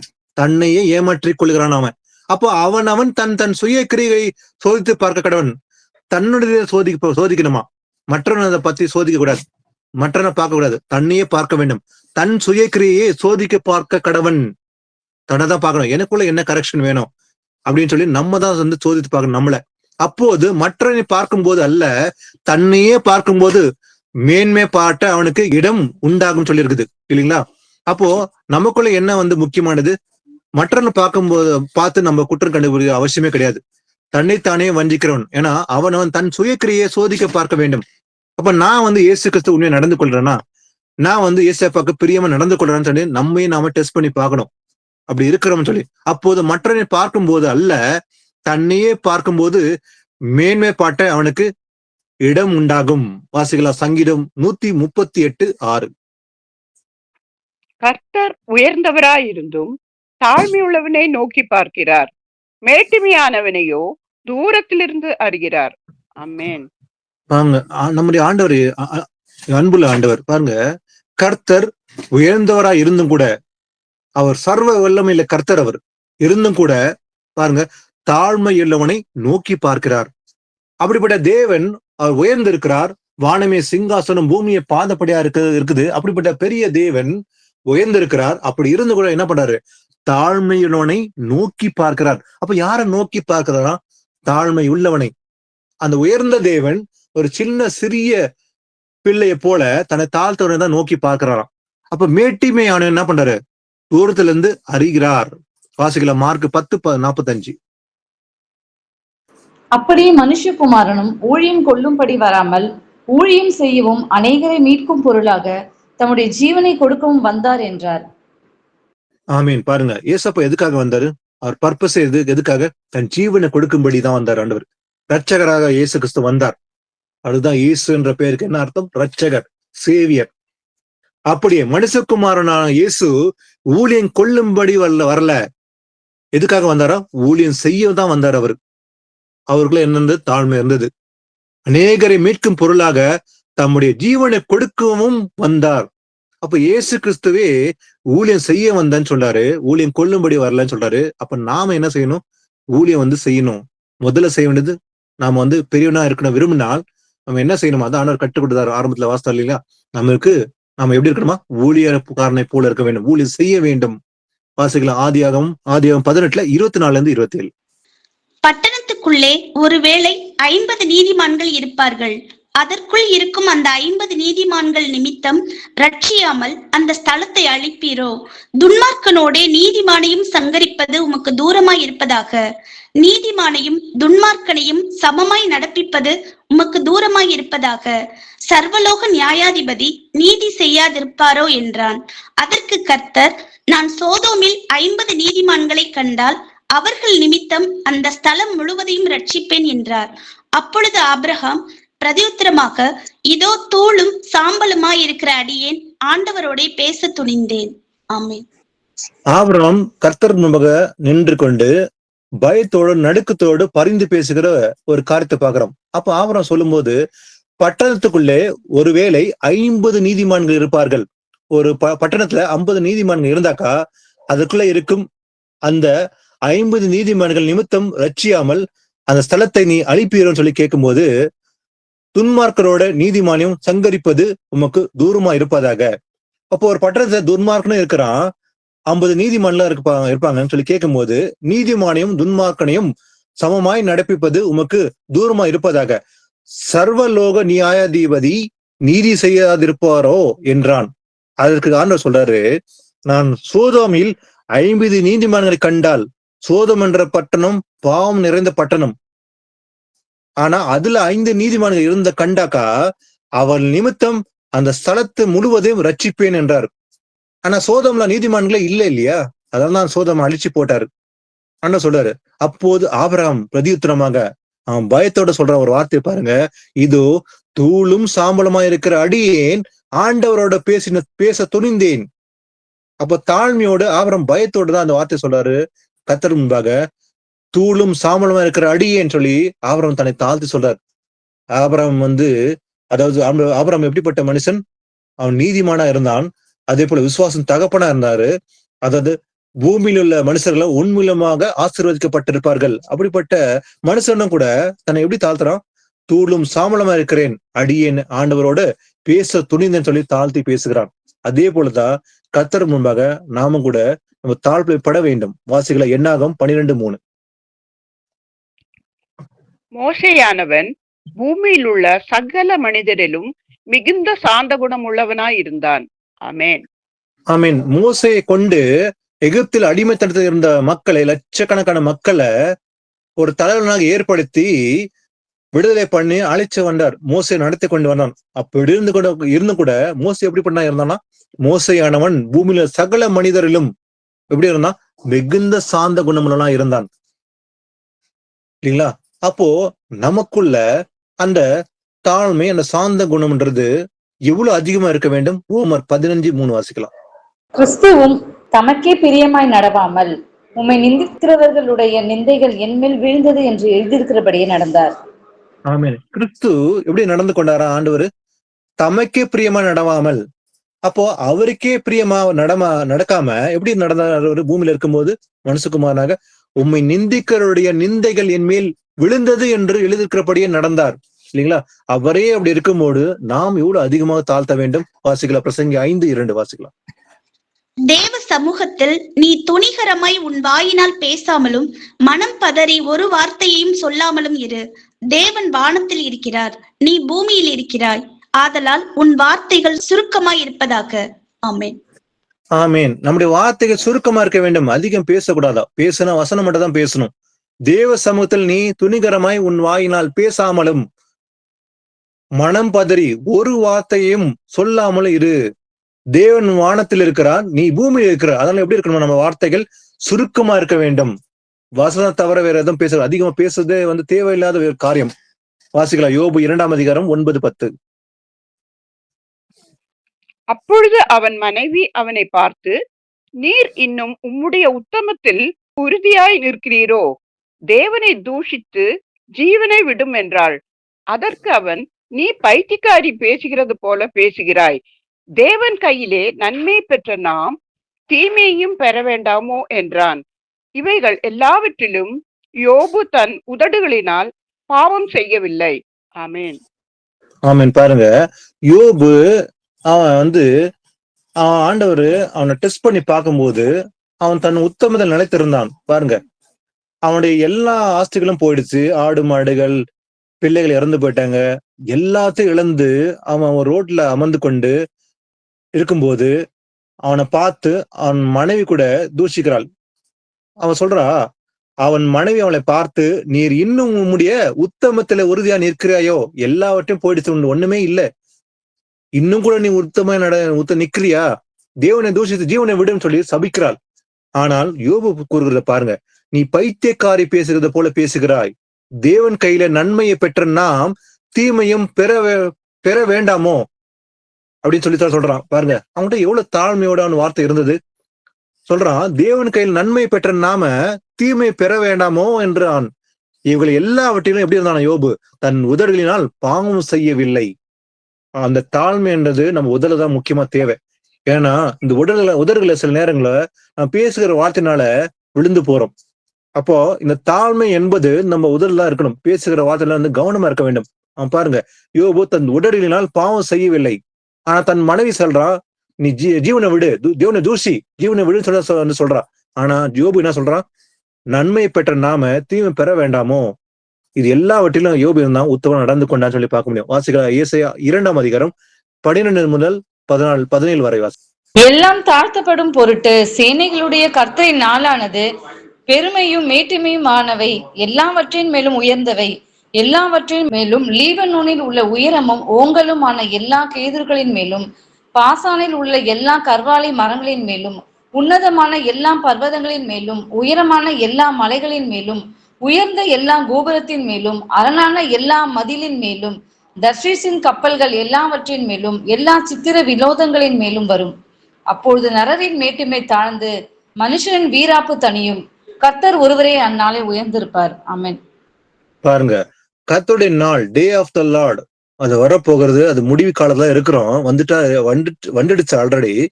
அப்போ எல்லாம் தாழ்த்தப்படும் பொருட்டு இந்த பூமியில எதெல்லாம் பெருமையா நிற்குதோ அதெல்லாம் ஒரு நாள் விழுந்து போக போகுது. சேனையுடைய கர்த்தரின் நாளானது எப்படி இருக்குமா? பெருமையும் மேட்டிமையானவை எல்லாவற்றின் மேலும் வரும். உயர்ந்த எல்லாவற்றின் மேலும், லெபனான், அதே போல ஓங்கலுமான எல்லா கேதுருகளின் மேலும், பாசானின் மேலும், அதே போல கர்வாலி மரங்கள் மேலும், உன்னதமான எல்லா பர்வதங்கள் மேலும், ஏன்னா எப்படி இருக்குமா? உயரமான எல்லா மலைகள் மேலும், உயர்ந்த எல்லா கோபுரத்தின் மேலும், அரணான எல்லா மதில்கள் மேலும், தர்ஷீஷின் கப்பல்கள், தர்ஷீஷ் கப்பல் இங்கிலாந்து தான் குறிக்கிறது. தர்ஷீஷ் கப்பலிலும் எல்லாவற்றின் மேலும் எப்படி இருக்குமா? அந்த நாள் எல்லா சித்திர வினோதங்களின் மேலும் வரும். அந்த நாள் எப்படியா? அப்போது நரரின் மேட்டிமை தாழ்ந்து மனுஷரின் வீராப்பு தனியும். கர்த்தர் ஒருவரே அந்நாளில் உயர்ந்திருப்பார். அப்ப இந்த பூமியில எதெல்லாம் உயர்த்தப்பட்டு இன்னைக்கு உயர்வா பெருமையா இருந்ததோ அதெல்லாம் அதுக்கு ஒரு முடிவு காலம் வரும்போது அந்த கர்த்தருடைய நாள் அது வந்த பிறகு இயேசு கிறிஸ்து எப்படி இருப்பாராம்? இந்த பூமியில அரசாளுவார் 1000 வருஷம். கர்த்தர் ஒருவரே அந்நாளில உயர்ந்திருப்பார். வாசிக்கலாம், ஏசாயா 66:1-2 வாசிக்கலாம். கர்த்தர் சொல்லுகிறது என்னவென்றால், வானம் எனக்கு சிங்காசனம், பூமி எனக்கு பாதபடி. நீங்கள் எனக்கு கட்டும் ஆலயம் எப்படிப்பட்டது? நான் தங்கியிருக்கும் ஸ்தலம் எப்படிப்பட்டது? என்னுடைய கரம் இவைகளை எல்லாம் சிருஷ்டித்ததினால் இவைகள் எல்லாம் உண்டாயின என்று கர்த்தர் சொல்லுகிறார். ஆனாலும் சிறுமைப்பட்டு ஆவியில் நொறுங்குண்டு என் வசனத்துக்கு நடுங்குகிறவனையே நோக்கி பார்ப்பேன். ஆமென். ஆமென். பாருங்க, வானமே எனக்கு சிங்காசனம், பூமி எனக்கு பாதப்படி, நீங்கள் எனக்கு கட்டும் ஆலயம் எப்படிப்பட்டது? அதுல வாசம் செய்யறதுல ஆண்டவர் சொல்றாரு. அப்ப எதுக்கு இன்னைக்கு ஆலயத்தை கட்டுறாங்க? கர்த்தருடைய ஆலயம் இதுல கர்த்தர் வாசிக்கிறாருன்ட்டு கண்டிப்பா தேவையில்லாத விஷயம். ஏன்னா வானமே சிங்காசனம், அப்படிப்பட்ட தேவனுக்கு ஒரு ஆலயம் கட்ட அவசியமே இல்லை. அப்படி இருக்கிற தேவன் எது விரும்புறாரா? அதாவது, ஆனால் சிறுமைப்பட்டு ஆவில நொறுங்குண்டு என் வசனத்துக்கு நடுங்குறனையே நான் நோக்கி பார்ப்பேன். அப்ப யார கர்த்தர் நோக்கி பார்ப்பாரா? சிறுமைப்பட வேண்டும், ஆவில நொறுங்குண்டு என் வசனத்துக்கு நடுங்குறவன், வசனம் கேட்கறது மாத்திரமல்ல அதுக்கு நடுங்கி அதை கை கொள்கிறவன், அவனை மட்டும் தான் நான் நோக்கி பார்ப்பேன் ஆண்டவர் சொல்றாரு. வாசிக்கலாம் லூக்கா 23:39-43. அன்றியும் சிலுவையில் அறையப்பட்டிருந்த குற்றவாளிகளில் ஒருவன், நீ கிறிஸ்துவானால் உன்னையும் எங்களையும் ரட்சித்துக்கொள் என்று அவரை இகழ்ந்தான். மற்றவன் அவனை நோக்கி, நீ இந்த ஆக்கினைக்கு உட்பட்டவனாயிருந்தும் தேவனுக்கு பயப்படுகிறது இல்லையா? நாமோ நியாயப்படி தண்டிக்கப்படுகிறோம். நாம் நடப்பித்தவைகளுக்கு தக்க பலனை அடைகிறோம். இவரோ தகாதது ஒன்றையும் நடப்பிக்கவில்லையே என்று அவனை கடிந்து கொண்டு இயேசுவை நோக்கி, ஆண்டவரே, நீர் உம்முடைய ராஜ்யத்தில் வரும்போது அடியேனை நினைந்தருளும் என்றான். இயேசு அவனை நோக்கி, இன்றைக்கு நீ என்னோடு கூட பரதீசில் இருப்பாய் என்று மெய்யாகவே உனக்கு சொல்லுகிறேன் என்றார். ஆமேன். பாருங்க, அதாவது சிலுவையில் அறையப்பட்டிருக்கும் போது இயேசு கிறிஸ்து 2 கல்லர்கள் இருந்தாங்க இல்லையா? வடது பக்கத்துல இடது பக்கத்துல 2 பேர் இருந்தாங்க. அப்போ பாருங்க, அன்றியும் சிலுவையில் அறையப்பட்டிருந்த குற்றவாளிகளில் ஒருவன் பார்த்து சொல்றான், நீ கிறிஸ்துவானால் உன்னையும் எங்களையும் ரட்சித்துக்கொள் என்று அவரை இகழ்ந்தான். அப்போ ஒரு கல்வன் என்ன பண்றான்? பரியாசம் பண்றான். ஆனா இன்னொருத்தன் பார்த்து சொல்றான், நீ அதாவது மற்றவனை நோக்கி, நீ இந்த ஆக்கனை குட்பட்டனா இருந்து கூட தேவனுக்கு பயப்படுறது இல்லையா? நாமோ நியாயப்படி தண்டிக்கப்படுகிறோம். நாம கரெக்டா தான் தண்டிக்கப்பட்டிருக்கோம். நம்ம தப்பு செஞ்சா அதனால தண்டனை அடைஞ்சிருக்கிறோம். ஆனா நாம் நடப்பித்தவர்களுக்கு தக்க பலனை அடைகிறோம். நாம என்ன தப்பு செஞ்சோமோ அதுக்கு தக்க பலனா நமக்கு கிடைச்சிருக்கு. ஆனா இவரோ, இயேசுவோ, தகாத ஒன்றையும் நடப்பிக்கவில்லை என்று அவனை கடிந்து கொண்டான். அப்போ ஒரு கல்வன் ஒன்னு பார்த்து கடிந்து கொள்றான். நாம தப்பு செஞ்சிருக்கோம், தண்டனைக்கு கரெக்டா தான் நம்ம தண்டனை கரெக்டா தான் சொல்றான். ஆனா அவரோ ஒரு பாவமும் செய்யலையே. இயேசு அப்ப சொல்றாரு அவனை பார்த்து, ஆண்டவரே, அப்போ அவன் சொல்றான், இயேசுவை நோக்கி அவன் சொல்றான், ஆண்டவரே, நீருடைய ராஜ்யத்தில் வரும்போது அடியேனை நினைத்தருளும் என்றான். அப்போ அவனுக்குள்ள அந்த தாழ்மை இருந்தது. ஆனா ஒருத்தனுக்குள்ள தாழ்மை இருந்தது, இன்னொருத்தருடைய இந்த பெருமை இருந்தது. அவன் பரியாசம் பண்றான், நீ உண்மையிலேயே தேவனுடைய குமாரனால உன்னை நீயே ரட்சித்துக்கொள் சொல்றான். ஆனா இன்னொருத்தன் அவனுக்குள்ள அந்த தாழ்மை இருந்தால்தான் அவன் சொல்றான், ஆண்டவரே, நீர் உம்முடைய ராஜ்யத்துக்கு வரும்போது அடியேனை நினைத்துக்கொள். அவனுக்குள்ள விசுவாசம் இருந்தது, இவர்தான் உண்மையான தேவன் என்று. அதான் சொல்றான், உம்முடைய ராஜ்யத்தில் வரும்போது. அவன் நல்லாவே தெரிஞ்சு இவர் தேவனுடைய குமாரன், இவர் தான் தேவன். அதான் சொல்றான், ராஜ்யத்தில் வரும்போது அடியை நினைத்துக்கொள் சொல்றான். அப்ப இயேசு அவனை பார்த்து சொல்றாரு, இன்றைக்கு நீ என்னோட கூட பரதேசில் இருப்பாய் என்று மெய்யாக உனக்கு சொல்லுகிறேன். பாருங்க, ஒரே ஒரு நிமிஷத்துக்குள்ளாக மரிக்க போற ஒரு திருடனுக்கு அவனுக்கு ஜீவனை பெற்றுக்கொண்டான் இல்லையா? அப்போ நமக்கு அப்படிப்பட்ட ஒரு தாழ்மை தான் இருக்க வேண்டும் இல்லைங்களா? வாசிகள் அடுத்தது பவுல் சொல்லுகிற அறிவுறுத்தல பார்க்கலாம். எபேசியர் 4:1-3. ஆதலால் கர்த்தர் நிமித்தம் கட்டுண்டவன் ஆகிய நான் உங்களுக்கு சொல்லுகிற புத்தி என்னவெனில், நீங்கள் அழைக்கப்பட்ட அழைப்புக்கு பாத்திரவான்களாய் நடந்து மிகுந்த மனத்தாழ்மையும் சாந்தமும் நீடிய பொறுமையும் உடையவர்களாய் அன்பினால் ஒருவரை ஒருவர் தாங்கி சமாதான கட்டினால் ஆவியின் உரிமையை காத்துக் கொள்வதற்கு ஜாக்கிரதையா இருங்கள். ஆமீன். பாருங்க, கர்த்தர் நிமித்தம் கட்டப்பட்டவனாக நான் உங்களுக்கு சொல்கிற புத்தி என்னவெனில், பவுல் சொல்லும்போது ஆவினர் பவுல் மூலமாக சொல்கிற புத்தி என்னவென்றால், நீங்கள் அழைக்கப்பட்ட அழைப்புக்கு பாத்திரவான்களாக நடந்து கொள்ள வேண்டும். அது மாத்திரமல்ல, மிகுந்த மனத்தாழ்மையும் சாந்தமும் நீடிய பொறுமையும் உடையவர்களாய் என்ன பண்ணுமா, அன்பினால் ஒருவருக்கொருவர் தாங்கி சமாதான கட்டினால் ஆவின் ஒருமையை காத்து கொள்றதுக்கு ஜாக்கிரதையா இருக்க வேண்டும் சொல்லி ஆண்டவர் புத்திமதி நமக்கு கூறுகிறார். வாசிக்கலாம், மீக 6:8 வாசிக்கலாம். மனுஷனே, நன்மை இன்னதென்று அவர் உனக்கு அறிவித்திருக்கிறார். நியாயம் செய்து இரக்கத்தை சிநேகித்து உன் தேவனுக்கு முன்பாக மனத்தாழ்மையை நடப்பதை அல்லாமல் வேற எண்ணத்தை கர்த்தர் உன்னிடத்தில் கேட்கிறார். ஆமென். ஆண்டவர் என்ன கேட்கிறாராம்? பணமா, பொருளா, இல்ல காணிக்க, தசமாக அல்ல, மனுஷனை நன்மை என்னதென்று அவர் உனக்கு அறிவித்திருக்கிறார். நியாயம் செய்து இரக்கத்தை சிநேகித்து உன் தேவனுக்கு முன்பாக மனத்தாழ்மையை நடப்பதே அல்லாமல் வேற எண்ணத்தை கர்த்தர் கேட்கிறார். வேற எதுவுமே கர்த்தர் கேட்கவில்லை. இதுதான் விரும்புறான்னு சொல்லி பாக்குறோம் இல்லைங்களா? செப்பனியா 2:3. தேசத்தில் உள்ள எல்லா சிறுமியானவர்களே, கர்த்தருடைய நியாயத்தை நடப்பிக்கிறவர்களே, அவரை தேடுங்கள், நீதியை தேடுங்கள், மனத்தாழ்மையை தேடுங்கள். அப்பொழுது ஒருவேளை கர்த்தருடைய கோபத்தின் நாளிலே மறைக்கப்படுவீர்கள். ஆமேன். கர்த்தருடைய கோபத்தின் நாள் வரப்போகிறது. மறைக்கப்பட வேண்டும் என்றால் தேசத்துல எல்லா சிறுமியானவர்களே, கர்த்தருடைய நியாயத்தை நடப்பிக்கிறவர்களே, அவரை தேடுங்க சொல்றாரு. யாரை தேட வேண்டுமா? கர்த்தரை தேட வேண்டும். அவர் முகத்தை நாட வேண்டும். நீதியை தேடுங்கள். எதை தேட வேண்டுமா? தேவனுடைய நீதியை தேட வேண்டும். அது மாத்திரமல்ல, மனத்தாழ்மையை தேடுங்கள்.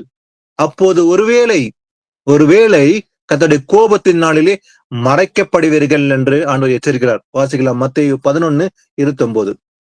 நான் சாந்தமும் மனத்தாழ்மையுமாய் இருக்கிறேன். என் நுகத்தை உங்கள் மேல் ஏற்றுக்கொண்டு என்னிடத்தில் கற்றுக்கொள்ளுங்கள்.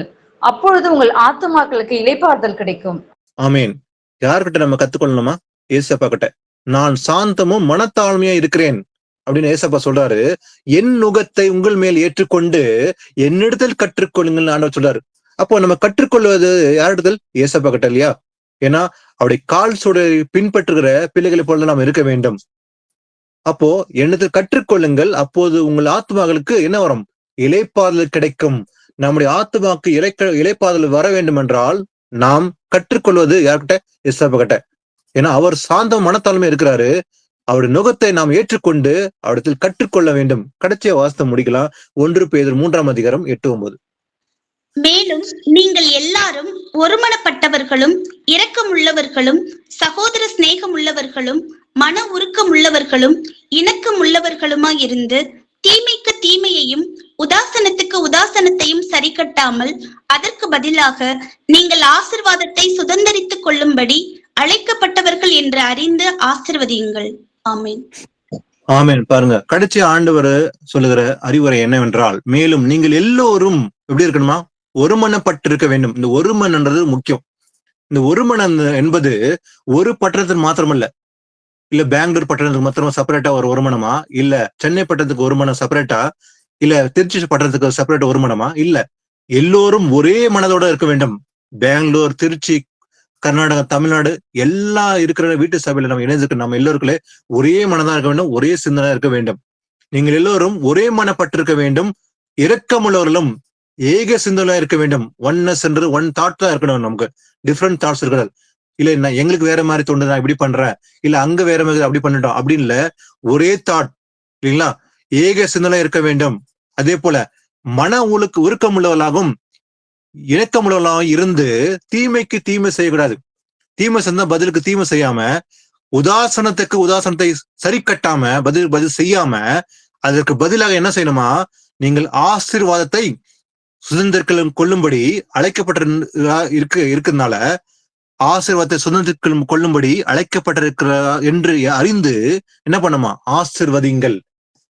அப்போ நம்ம அழைச்ச ஆண்டவர் எப்படிப்பட்டவர்? அவர் உண்மை உள்ளவர் இல்லையா? ஆபிரகாம் அழைச்சாரு. அதே போல அவர் மூலமான சங்கதி பெருகும், வானத்து நட்சத்திரம் போல் இருக்கும். அவர் மூலமாக இந்த சந்ததி ஆசீர்வதிக்கப்பட்டிருக்குது. அப்போ நாம் ஆபிரகாம் பிள்ளைகளா இருக்கிறதுனால நாம என்ன பண்ணோமா? ஆசீர்வதிக்க வேண்டும். ஒருத்தர் சபிக்க கூடாது, தீமைக்கு தீமை செய்யக்கூடாது. அப்போ அப்படிப்பட்ட நம் மனத்தாண்மையோட தான் நாம் நடந்து கொள்ள வேண்டும். ஆமீன். கர்த்தருக்கு மகிமை உண்டாகதாக. இன்னைக்கு ஏசப்பா கர்த்தருக்கு முன்பாக நம்ம தாழ்மைப்பட வேண்டும் என்று இந்த வசனம் கொடுத்தபடியால் அவருக்கு நன்றி செலுத்தி ஒரு ஜெபத்தோட இந்த பைபிள் ஸ்டடியை முடிக்கலாம். சர்வ வல்லவல்ல தேவனாகிய கர்த்தாவே, ஏசப்பா உங்க நன்றி செலுத்துகிறேன், உண்மை போற்றுகிறேன், வணங்குறேன். கர்த்தாவே, நீ நல்லவர் ஏசப்பா. ஆண்டவரே, இந்த 1 மணி நேரம் அப்பா இதோ உங்களுடைய வசனங்களை ஆராய்ந்து பார்க்கும்படி அந்த கிருபை தந்தபடியால் உங்க நன்றி ஏசப்பா.